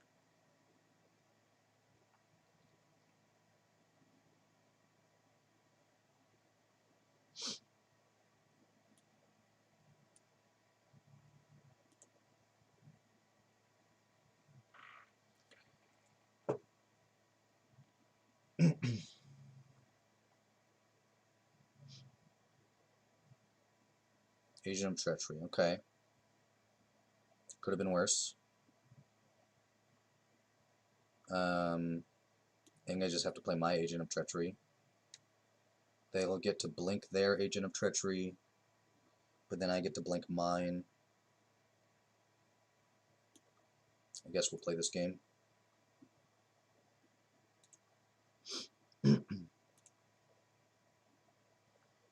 My Yorian's going to be worth more because I have these omens to blink,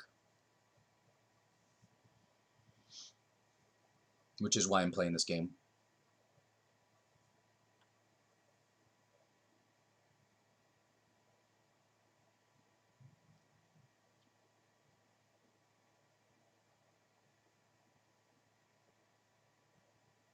Also, the Shark does get to block this turn if they Yorion, because the agent doesn't come back until their end step.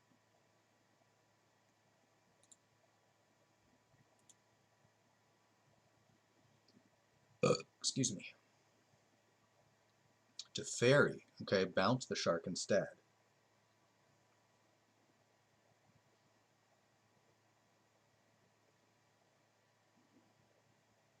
That's interesting. I mean, the reason to do that is now I can't counter stuff, but they know that I could steal to Fairy if I want on my turn. I guess if they have a Mystical Dispute, I don't have 3 mana, and I can't counter back because of their Teferi. They have 11.5 minutes on their clock. I have 14.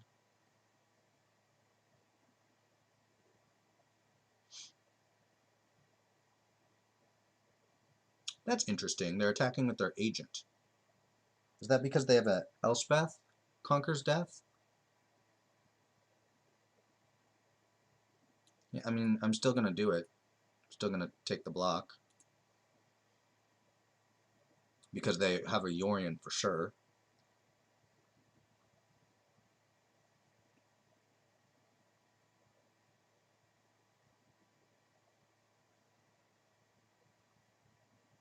Another Teferi. I'm not quite sure why they did that attack. It was kind of a weird attack. Ah, they're going to keep me from blinking. And they have a counterspell up. Otherwise they wouldn't have taken the 2 damage.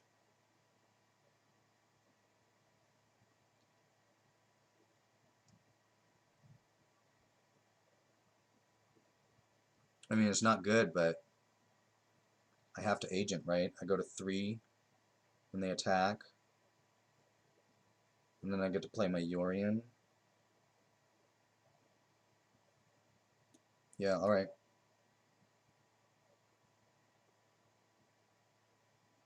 Yep, that's what I was expecting. I'm actually going to play the land here. No attacks. I take my 4.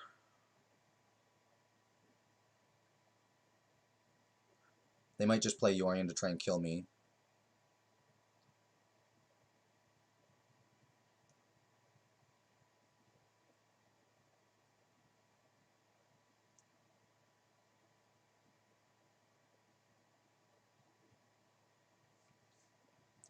I would love to draw my Archon. That's what I really want to do. Because if I draw my Archon, I get to immediately play an Omen of the Sea. And even leave up... Well, counterspells aren't relevant. Land was not what I wanted to see. So if I go 5 for Yorion, that leaves me with 4 mana. I'll go up to 5 life, so I'm not dead. No, I am dead because they get to bounce a blocker. So I need to Omen and try to find something, I guess.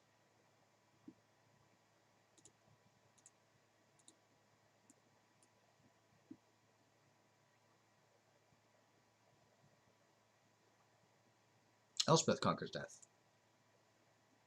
I don't have enough mana for all the things, though. Shoot. So if I play a land, and Elspeth conquers death, I get to exile their Yorion, but then I take 4 in the air, so then I'm dead. Ugh. I mean, I guess I have to put them both on the bottom. I'm not sure what I'm looking for, but that's not going to do it. Narset. What does that do for me?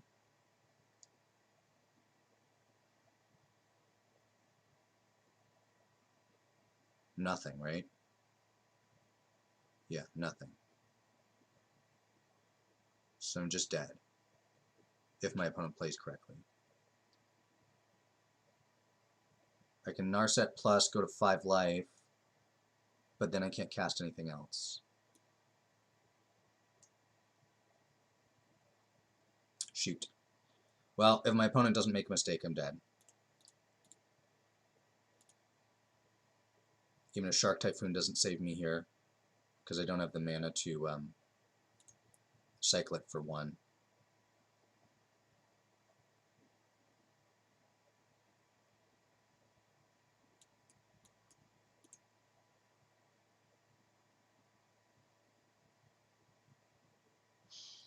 Okay, so I'm going to leave a card on top. I think I am on no outs, but I'm going to leave a card on top because I want my opponent to think I have an out, and maybe they'll misplay. And, you know, Teferi's not bad. No, they didn't misplay. Oh well. 2 and 1. No money for me, but I did end up on gems, so that's something.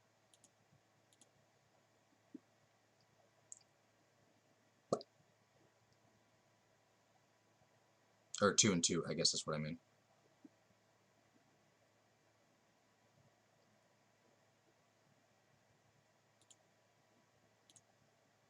So I am up 2,000 gems because I got 2,000 from yesterday. All right, well that's it. I could totally do a draft if people want to stick around for that. If not, I could totally do other things. Let me know in chat if you're interested in sticking around for a draft. If not, then I will head out.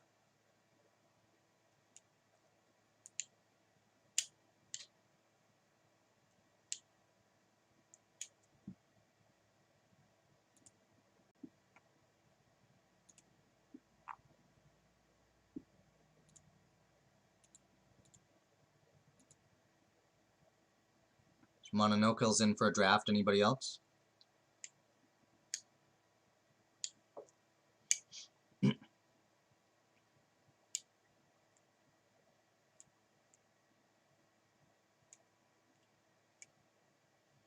Well, how about I'll start one. Alright, take care, Toph. I'll even do this quick draft one. I don't know, I'll probably play against a lot of cycling decks if I do that. Nah, I'll do a ranked one.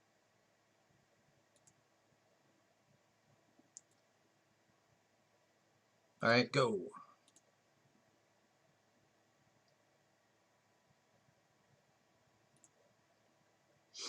I have not been very effective at this draft format. I've made it up to platinum, but now I just don't go anywhere. Also, for whatever reason, I've drafted what I felt were good draft decks and not done well. Good cycling decks, but have not done well. I can't seem to draft. I can't do well with a cycling deck for whatever reason. Mystic Subdual is a reasonable one. Splendor Mare is also reasonable.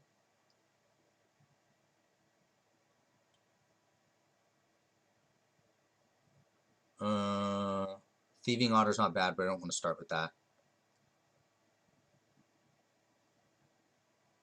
Splendor Mare or Mystic Subdual?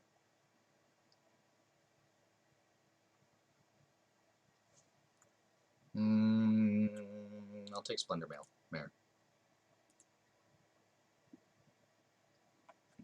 Space Godzilla. Back for More is really good, but it's very far away from my Splendor Mare. And it's 2 colors. I think it's the best card in the pack by quite a bit. I mean, there's a 1-mana cycler. I could take that, but there's 2 1-mana cyclers. I don't have any payoffs yet. I like Back for More a lot. I like Space Godzilla too. I'm gonna gamble on the Back for More. Skull Prophet goes with Back for More. There's a Snare Tactician and a Prickly Marmoset. Let's see, the rare and an uncommon are missing. So it's possible cycling's open, but I don't really want to draft cycling. I can take the Skull Prophet. Maybe you can build a green-black something. Let's see, a 1-mana cycler. Bastion of Remembrance is good in humans, but it's just whatever in anything else. I could take Scoured Barrens to help on splashing.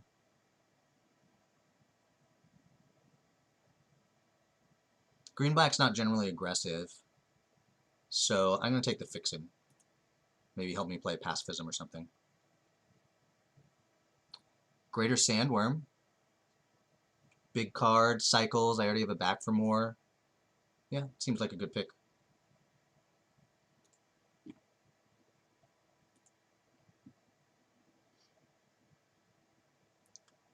There's a Pacifism.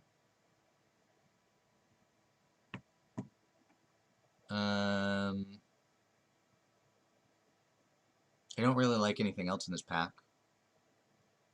I mean, Bushmeat Poacher's not bad, actually. But Pacifism's really good. And I already have a Scoured Baron, so I'll take the Pacifism. Honey Mammoth, Flycatcher, Giraffid, Sun Spinnerets. I don't really want the Coil Bug. Or a 1-mana Cycler. I think I want to take a green card, try to plant my flag in green. Do I want the Giraffid or the Honey Mammoth? Neither of them are super exciting. I'll take the Honey Mammoth.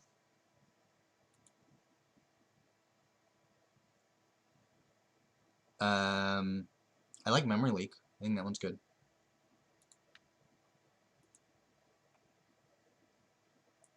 I don't want any of these. I guess I'll take Mystic Subdual in case they splash. Alright, maybe Space Godzilla will come back? Probably not. This would be the pack. Nope, didn't come back. 1-mana Cycler or this Crystal, which does help me splash for white and cycles. Sure, I'll take that. Cloabug, I guess. Take a 1-mana Cycler. Guess, no, I'll take the Wilt. I might main deck that.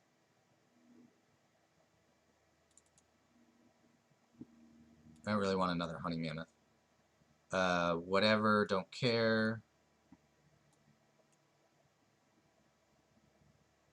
Ooh. That's a good one, but double green's not going to happen. But there's a Space Godzilla and a Godzilla Primeval Champion.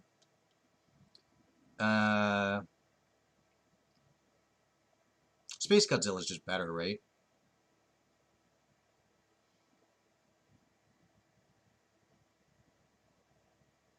There's also Ram Through, but with the Back for More, I think I need to take one of the big cyclers.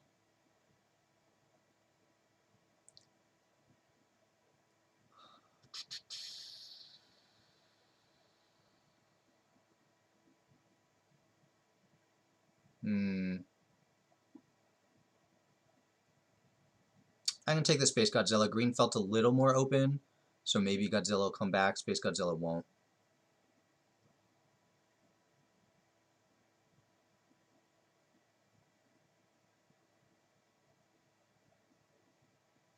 Well, this one's not great for me. There's Dire Tactics that I could splash. There's Bushmeat Poacher. I have no mutate cards, so I don't want the Mamba. So Bushmeat Poacher or Dire Tactics for the splash. I have currently 1 human. I'll take Dire Tactics. I think it's a pretty good one.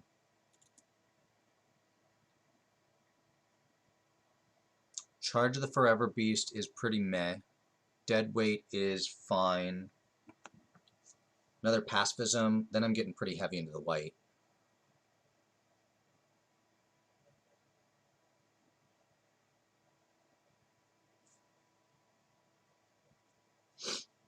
So I think it's Deadweight or Pacifism.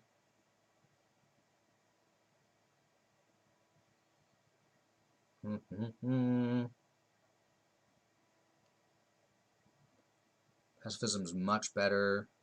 Yeah, I guess I'll just take Pacifism. It's just a much stronger card in this format. Another Memory Leak is fine. Essence Symbiote's not bad. I don't have any mutates yet, though. I'm going to take the Memory Leak.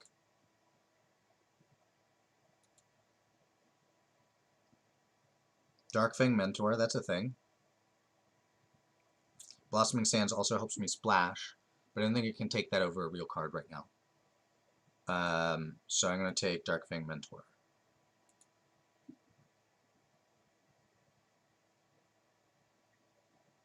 Evolving Wilds helps me splash. Blue looks very open, but I'm nowhere near blue, so we'll take the Evolving Wilds. Alright, so there's a Deadweight, a Blitz Leech, or this Crystal, which helps me splash. I kind of like Blitz Leech. I'll take the Blitz Leech.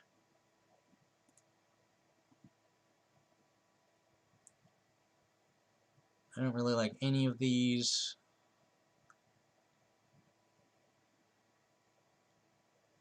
I guess I want a Combat Trick. Take the Sudden Spinnerets. I don't really like any of these.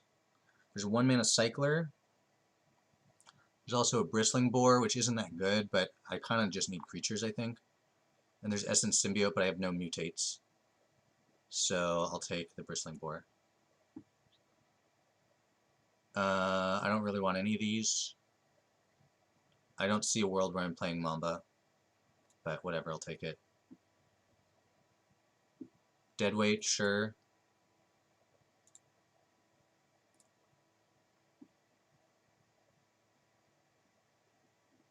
Splendid Mare's not going to be in. I don't want any of these. I guess I'll take a 1-mana Cycler. And a 1-mana Cycler.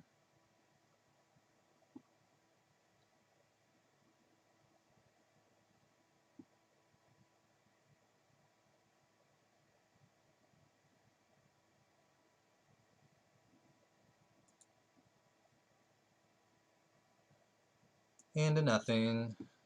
And a nothing. Ooh. I like this one. What else is there? Call the Death Dwellers, whatever. Boot Nipper's good, but I want this rare. Easy Prey is not bad. It's another Pacifism. I'm going to take Easy Prey. It's something I can play early and it cycles. Farfinder helped me splash. There's also Dark Bargain. Do I want the Farfinder or the Dark Bargain? I think my deck is in need of a Dark Bargain a little more right now. I'd be happy with the Farfinder or the Jungle Hollow coming back, but Farfinder won't come back. The wolf bear is not bad. There's a dark bargain, but now that I have one, I don't want the second one that much. How many humans do I have? I think I only have 2. 1, 2. Yeah. I'm still going to take the wolf bear. Another dire tactics. Or I could take a land here. It's in my 2 colors. How much removal do I have? 2 pacifisms, dead weight, easy prey kind of, dire tactics, and that's it. Oh, I'm back for more, so 6. I'm gonna take the land here. I don't want to play even more white cards. My fixing is just okay. I have 10 creatures in my deck right now. I guess I want this Lurking Deadeye.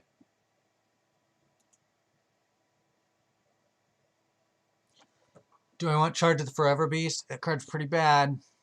It's pretty bad. I could take this Humble Naturalist. I don't have a ton of creatures, but yeah, it's alright.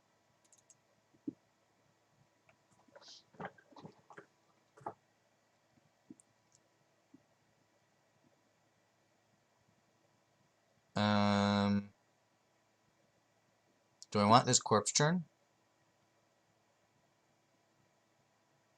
A little bit.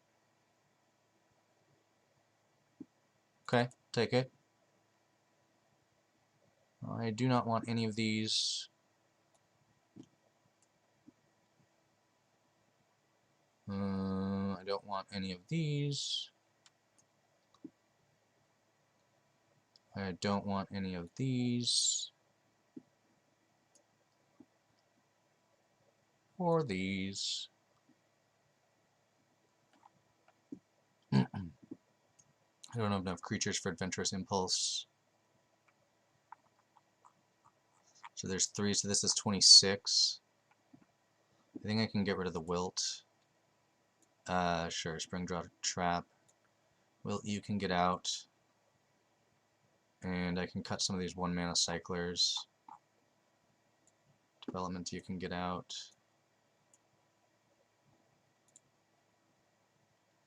And then, how many creatures is this? This is 12 creatures. Not great. I have quite a bit of removal though.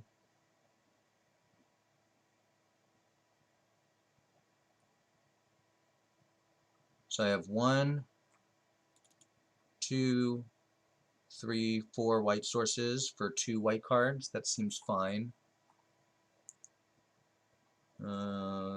6, 7, 8 black sources, 6, 7, 8 green sources.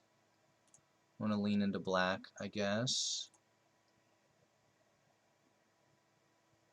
Land worth 20 gems. Yeah, that was it.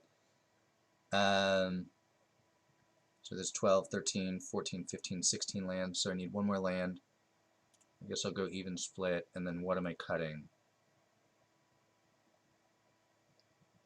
I don't think it can be a creature. Could be the sudden spinnerets. Sure, I'll cut that. Alright, this is a deck. Seems okay.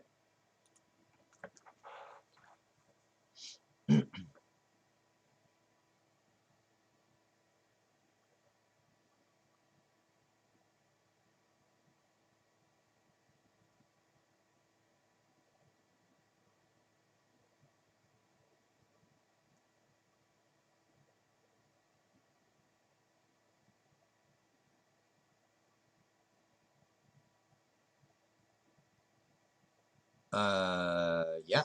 I have all my colors. I have Space Godzilla. I have a back for more. This hand seems good.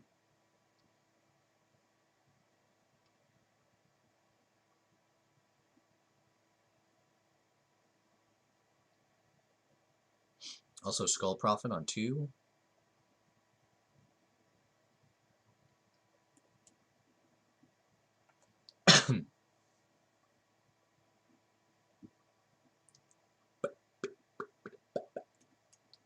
Skull Prophet, go.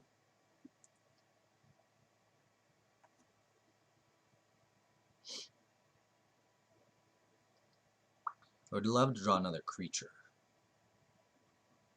I wonder if they're on cycling.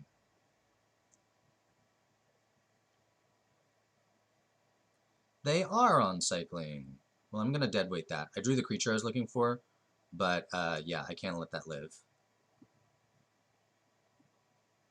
I'm not going to cycle the Void Godzilla, I'll just attack.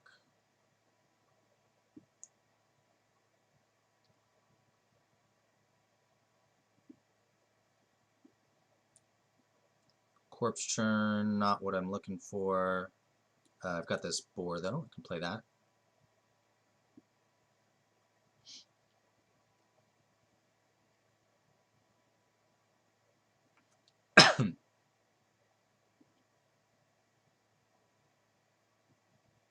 Three color cycling. I have never seen someone actually cast this card.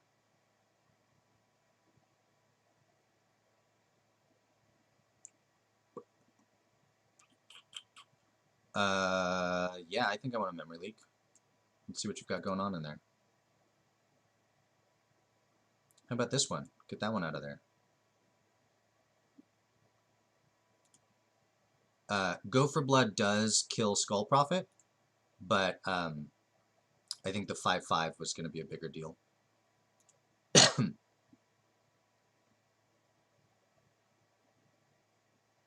they might just decide to cycle the Go for Blood.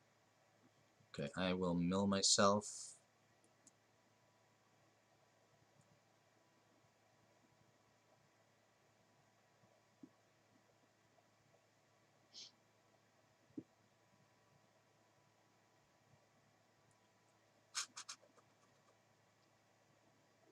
Did not find a land.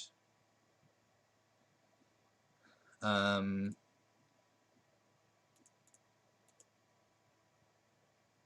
guess I'm going to Corpse Churn here.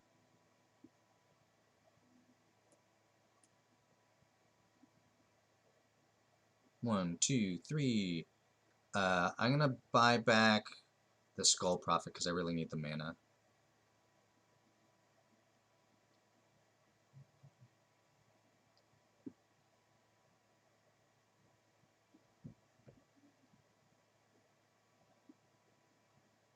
Hey, another land.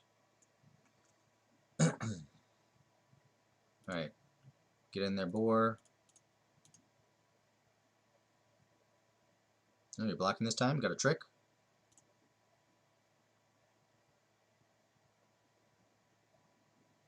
Aha, I 2-for-1 you.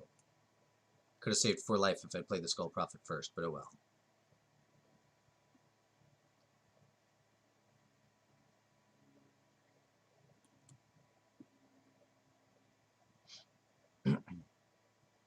I do have this Honey Mammoth, which is worth 4 life.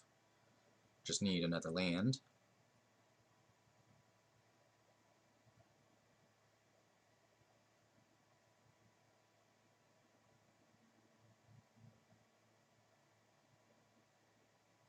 I found it. I'm just gonna play Honey Mammoth. It's still lethal next turn. Haha! I think they thought that enchantment was able to exile my creatures because they paid 1 on that last turn, which of course would make it a much better card than it is. So maybe that's why they're playing it.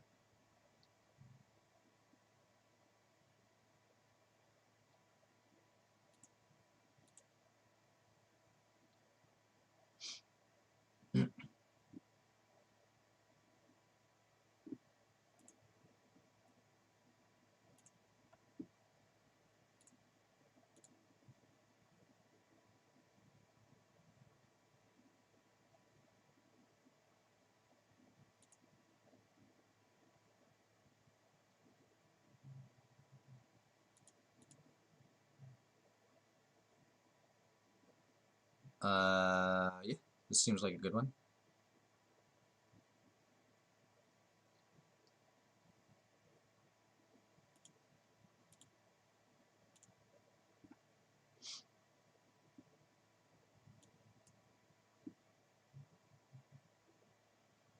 Probably cycling Greater Sandworm here on the next turn. And then Corpse Churn can't miss. Humble Naturalist, that's a good start.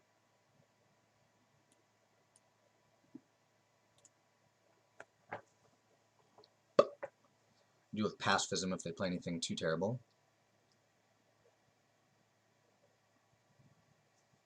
Boot Nipper, okay.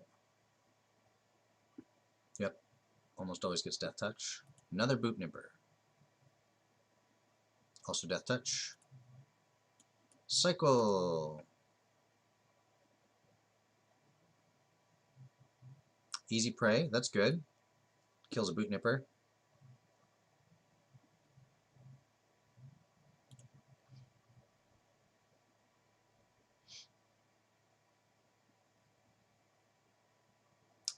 Yeah, Angel, it's that enchantment is kind of like if Ancestral or if Astral Slide was terrible and blue.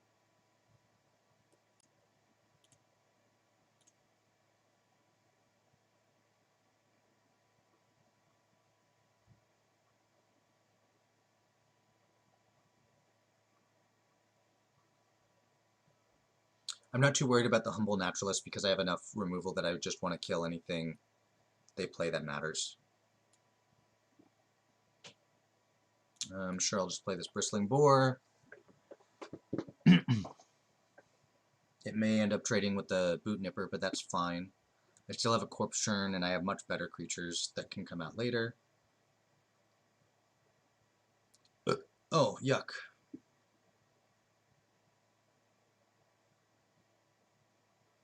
Well, that one's getting pacified.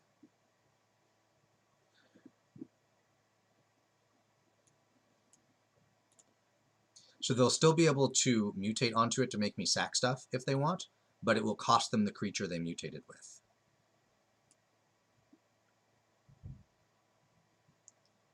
I'll take this Greater Sandworm, I suppose.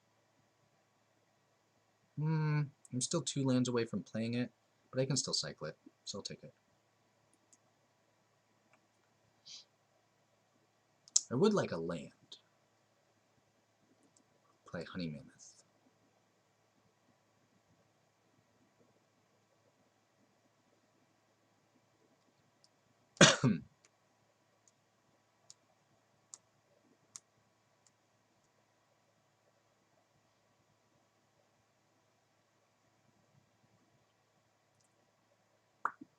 Not a land.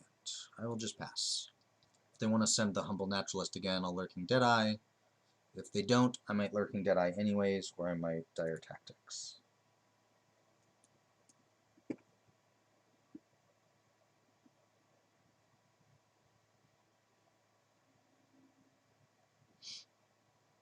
If they have a trick for the Lurking Deadeye, that is totally reasonable.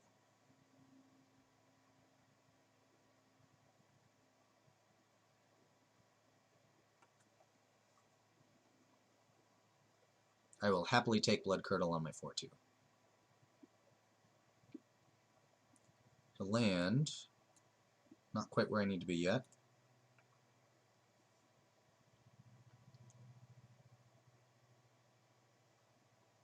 They have their own Honey Mammoth. Alright, well I'm just going to play a Honey Mammoth. I realize I could have Dire Tactics there, but I would have taken 6 to do so. I might still take 6 if they have a kill spell and then attack.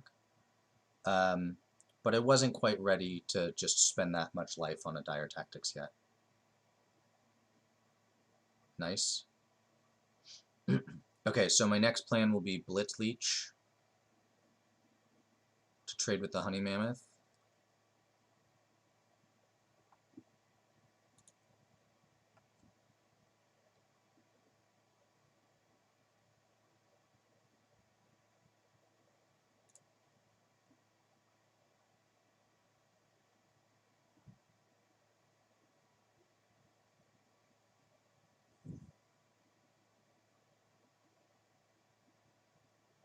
They're thinking, what does he have?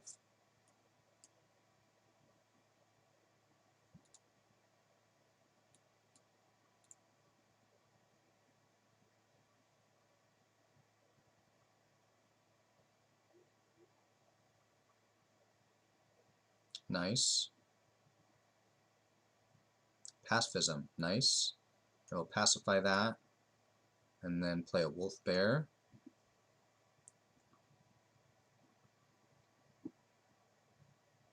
The lifelinking human would be pretty good here.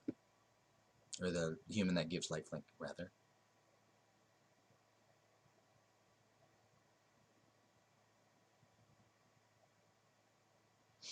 Alright, what am I discarding?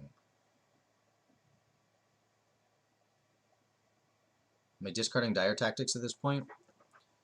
I'm going to take 4 here, go to 6.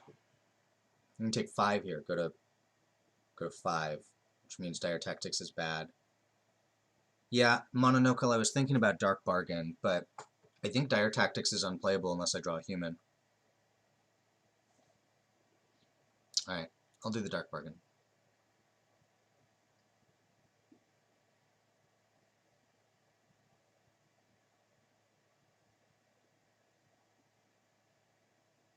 So I have to draw a human here? Or dead weight, that keeps me alive. Let's cycle this. Of course, drew the land. So if I dead weight here, and then dire tactics it, I go to 3. Yeah, and then I just hope they draw poorly and I draw some creatures or something. It's not good.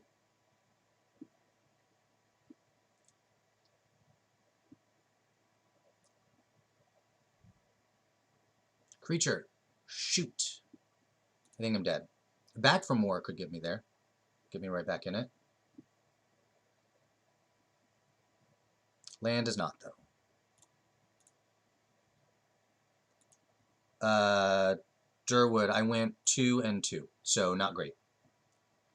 I lost to the red no companion deck. They just ran me over. I had some mana problems. And then I lost in a mirror match. Game 1, I think I mulliganed to 5, and they mulliganed to 6. And then they got a turn 5 Luca. I also got a turn 5 Luca, but theirs was better because they were on the play. I won game 2 pretty handily, and then game 3... what happened game 3? They mulliganed to 5. I mean, they won. It was a long game, but they slowly won over time. I don't remember exactly what happened. I don't think I, drew especially poorly or anything. Clearly they drew better than me, because I don't think I misplayed anything.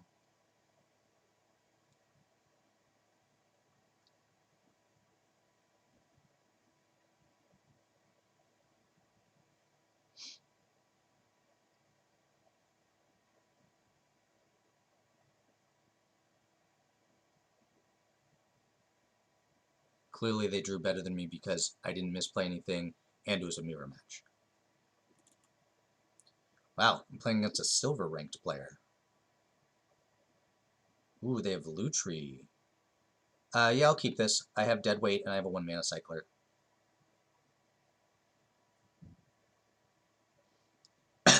So Lutri means they have no duplicates.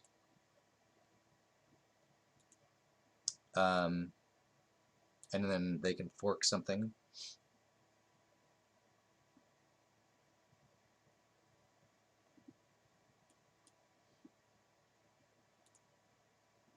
I don't know if I want to cycle this memory leak yet or not. That I am going to dead weight.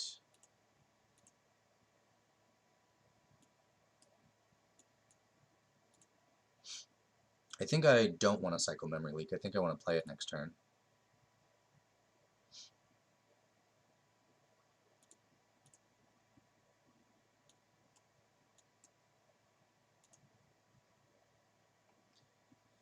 What's in here? They're missing their blue. I think I need this Primal Empathy. That one could easily beat me.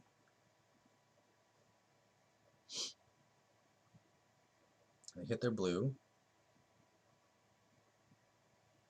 This costs 6 to mutate.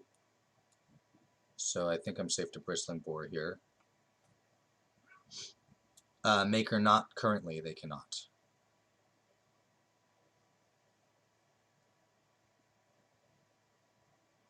It's fine. So they can Acapella Gore next turn. How about I just take their Acapella Gore?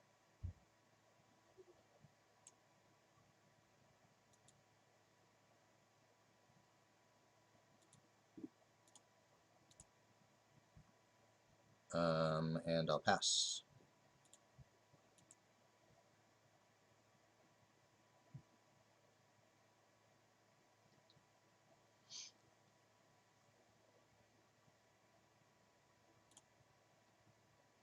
No trades, okay.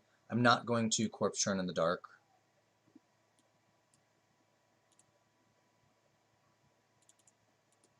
I have this Lurking Deadeye to trade with. They're going to Lutri, okay. And trade? Sure.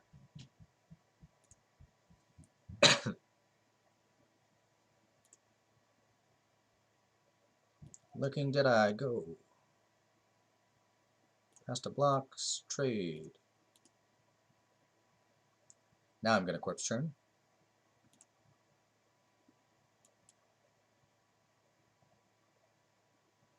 I will take the Lurking Deadeye.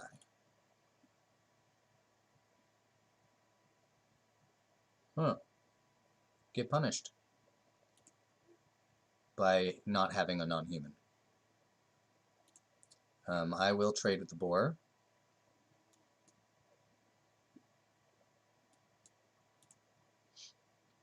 I would like to draw a non-human or more land.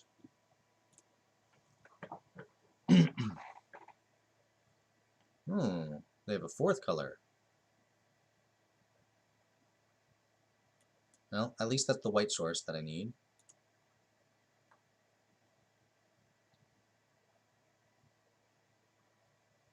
By the way, it's super lucky they didn't draw that red while the Bristling Boar was in play, because they could have given it Menace and it would have become unblockable. Haha, I get to pacify that.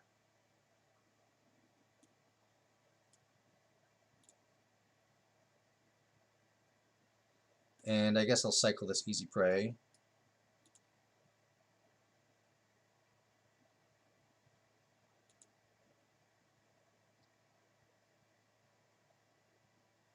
Man, if they ever draw a Disenchant, I am super dead.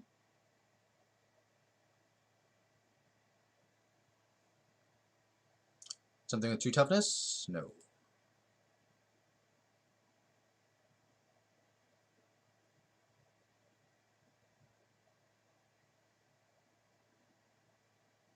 Back for more. Do I have a good hit? I do not.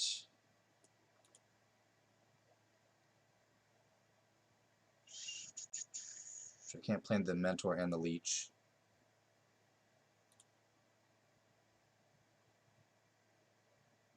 So I'm going to take my 4 here, then I'm going to play a Leech, and then I'm going to Mentor to give it lifelink.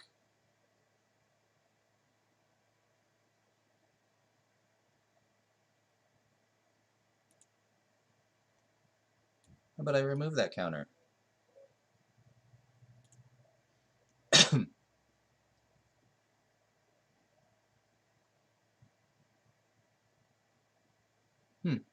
Alright.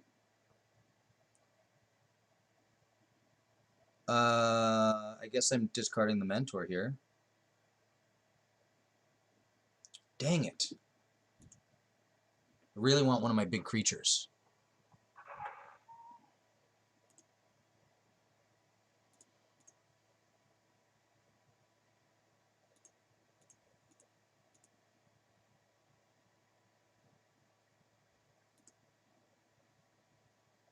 That is not what I am looking for.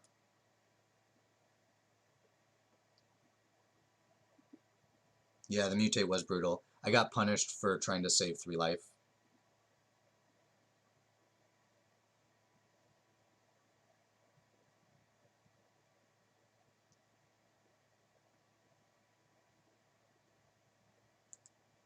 I guess I'm trading with the Shore Shark?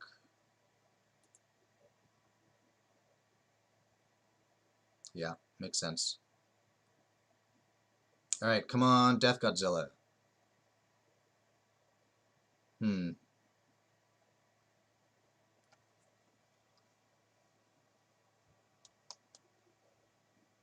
Oh, it's not good game yet, buddy.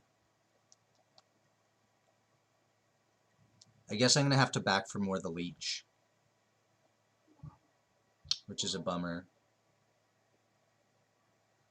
And then I'll kill their Leech and block the Shore Shark. Yep, I think that's my only play.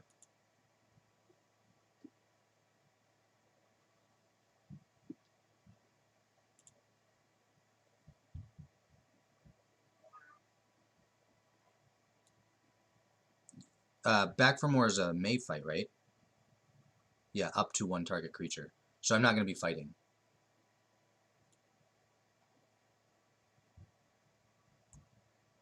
So Blitz, Leech. I mean, sure, I guess I'll fight the Shore Shark instead of blocking.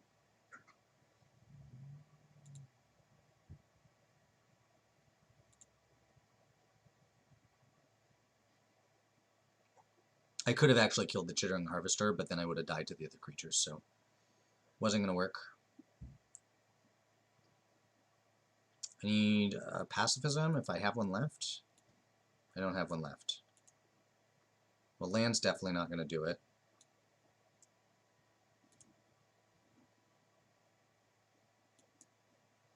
I am dead. All they have to do is turn their creature sideways. Yep. I think their deck was better than mine. They definitely drew better than me, but I think their deck was overall just better anyways.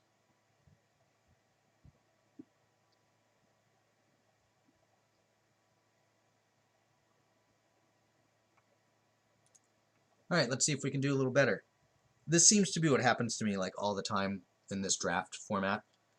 To be fair, I don't think that this deck is super good, but like I just consistently draw bad, or like things seem to be going okay and then my opponent like bombs me out or something. I don't know. I don't know how it is that I do so poorly at this format. Yeah, this seems like a good hand. I'm probably cycling Memory Leak, but we'll see.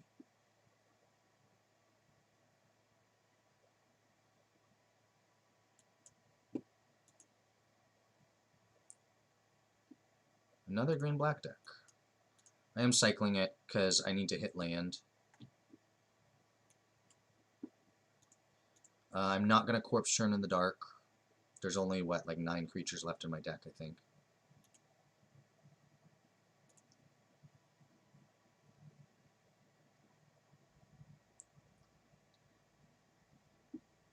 So there are only 2 colors. Okay, found my white source.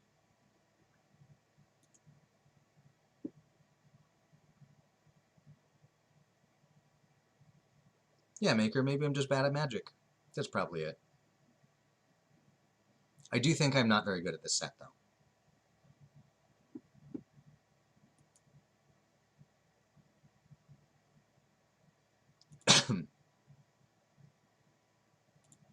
So they have all the mana in the world. I guess I will just play... Out of green-black, I'm not really worried about enchantments, so I'm just going to play this. Because it's not a trade, it's a advantage block.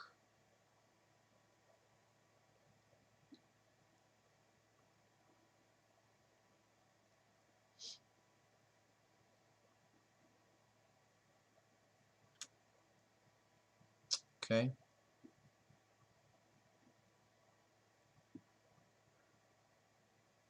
Blitz Leech, that's pretty good here. I'll play the Bristling Boar right now, though.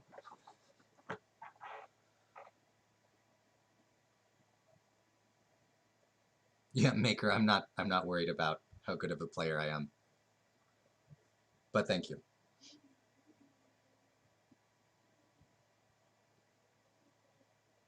Pacifism. Okay. I think I'm on Blitz Leech here. Am I attacking? No.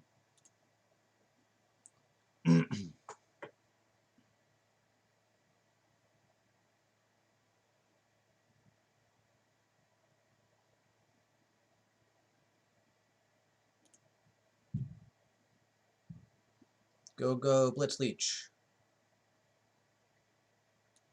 You get to remove the menace counter and give it -2/-2, which means it's not big enough to kill the Blitz Leech anymore. Alternatively, I could just kill Fertilid. No, I don't care about Fertilid.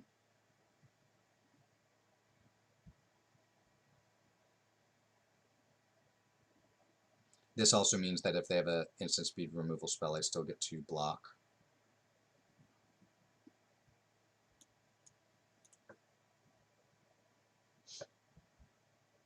Alright, Angel, thanks for hanging out.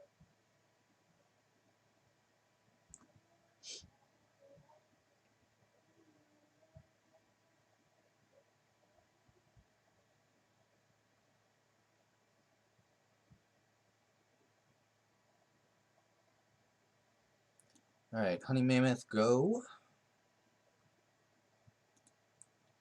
I don't particularly want to trade my Blitz Leech for Fertilid.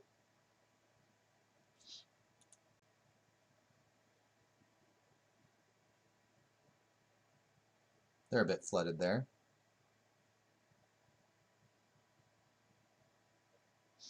This Dark Bargain's going to be good.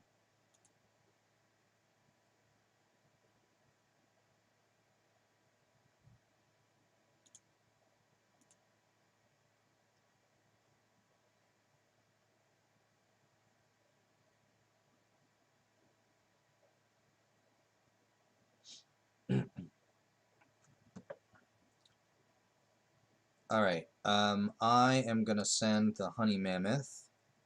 If they want a 2-for-1 themselves, I am fine with that. They just want to turn the Fertilid into a card. Fair.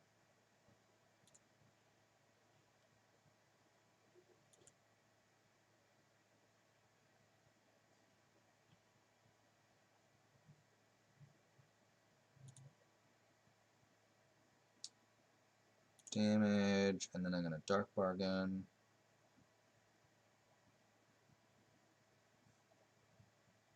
And I'm doing it before I Evolving Wilds, because even though I could pull a land out with the Evolving Wilds, I might end up with like a land and a thing, and want to play the thing and need 1 more mana for it. Easy Prey doesn't really do anything here, but it cycles, so I'll take it.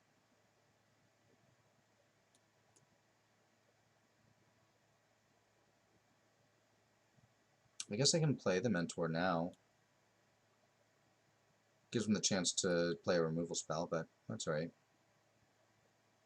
I'm actually going to put it on the Blitz Leech, because if I can get the Blitz Leech toughness up by 1, then it's harder to trade with. You sure have drawn a lot of lands.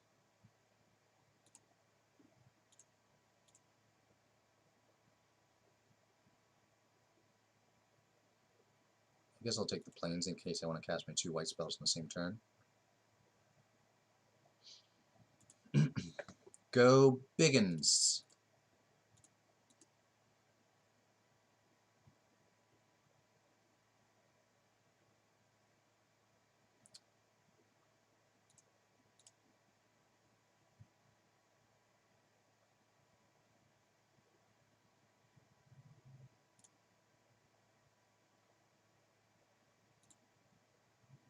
Well, that went well. I'm going to cycle this Easy Prey. And I guess I'll play Naturalist. So the only Wraths in green and black are the Extinction event. Humble Naturalist is even, which is what they would name, but I don't know, whatever. I don't think this card matters at all at this point.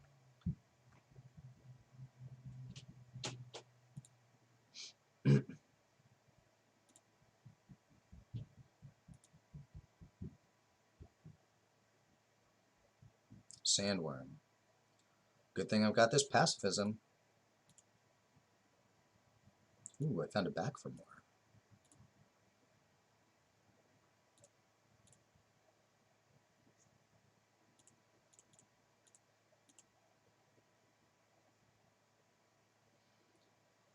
So I do have lethal next turn. I might corpse turn just to see if I can get something for back for more if they play a blocker.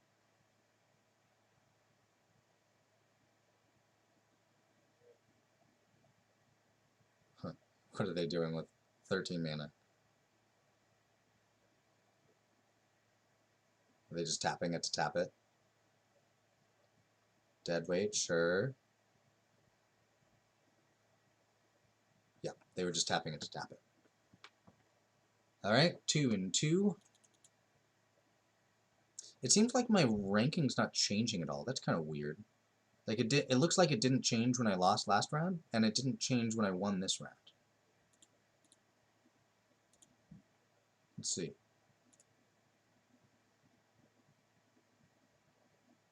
Oh. Because the season's over, but they haven't,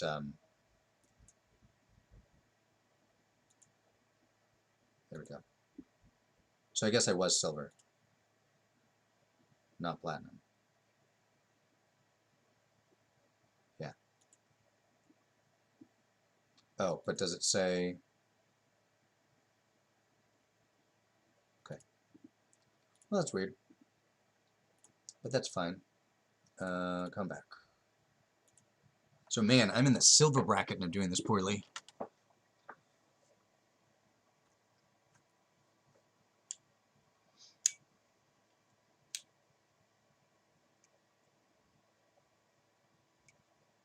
They must have reset the brackets after I logged into the game, because normally it shows you the first time that you log in.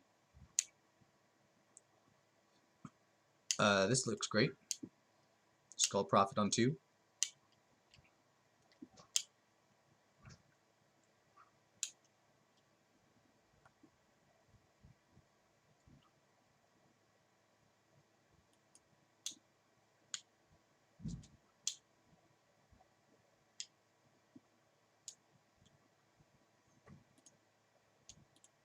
Second white card, not exactly what I was hoping for.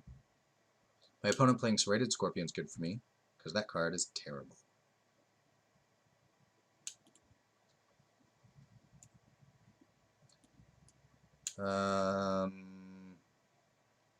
Yeah, I guess I'm just attacking. I don't want to play the Mentor. I want it to give lifelink to something.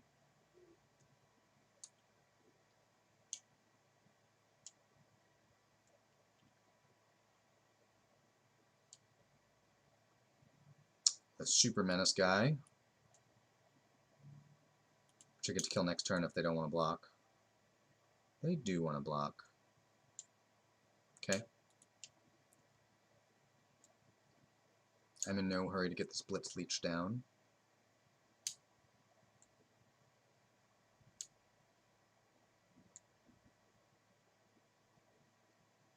Helica Glider. The glider from Helica. Sure. I get to kill that with the Leech. I don't even want to kill their Serrated Scorpion with Easy Prey. I'm just going to cycle it. Memory Leak or Cycle? I do need a land, but they could have real cards, so I'm going to Memory Leak. They don't have a lot of pressure on me right now. Ooh, Chittering Harvester, that's a good one. So they get to mutate this, and bring back their Super Menace guy. But Chittering Harvester is just really good, so I'm going to get rid of that one. I would like to draw a land, especially a white one, but an untapped one is good.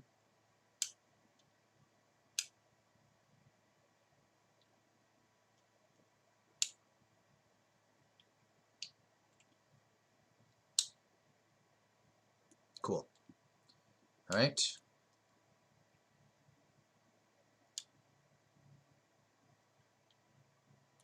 I'll be playing Blitz Leech, killing the Super Menace guy, blocking Necropanther. They might have a removal spell, which would be a bummer.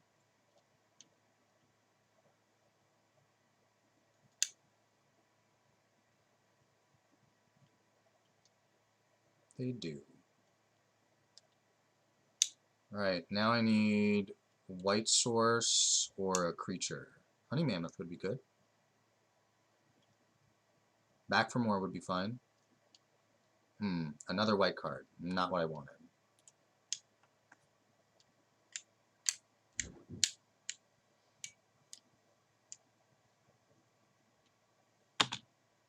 Yep. Alright, now I think I just need Honey Mammoth.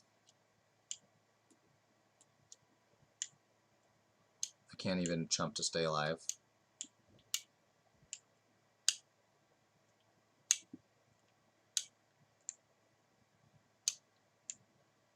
Well, that's gonna do it.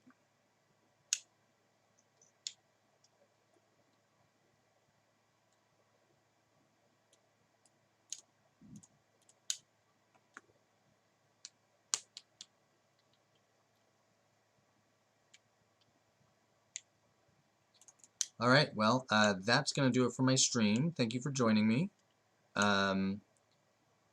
Since the rankings are reset, maybe I'll stream again sometime in the near future. I'm not sure yet. But I'll see you all later.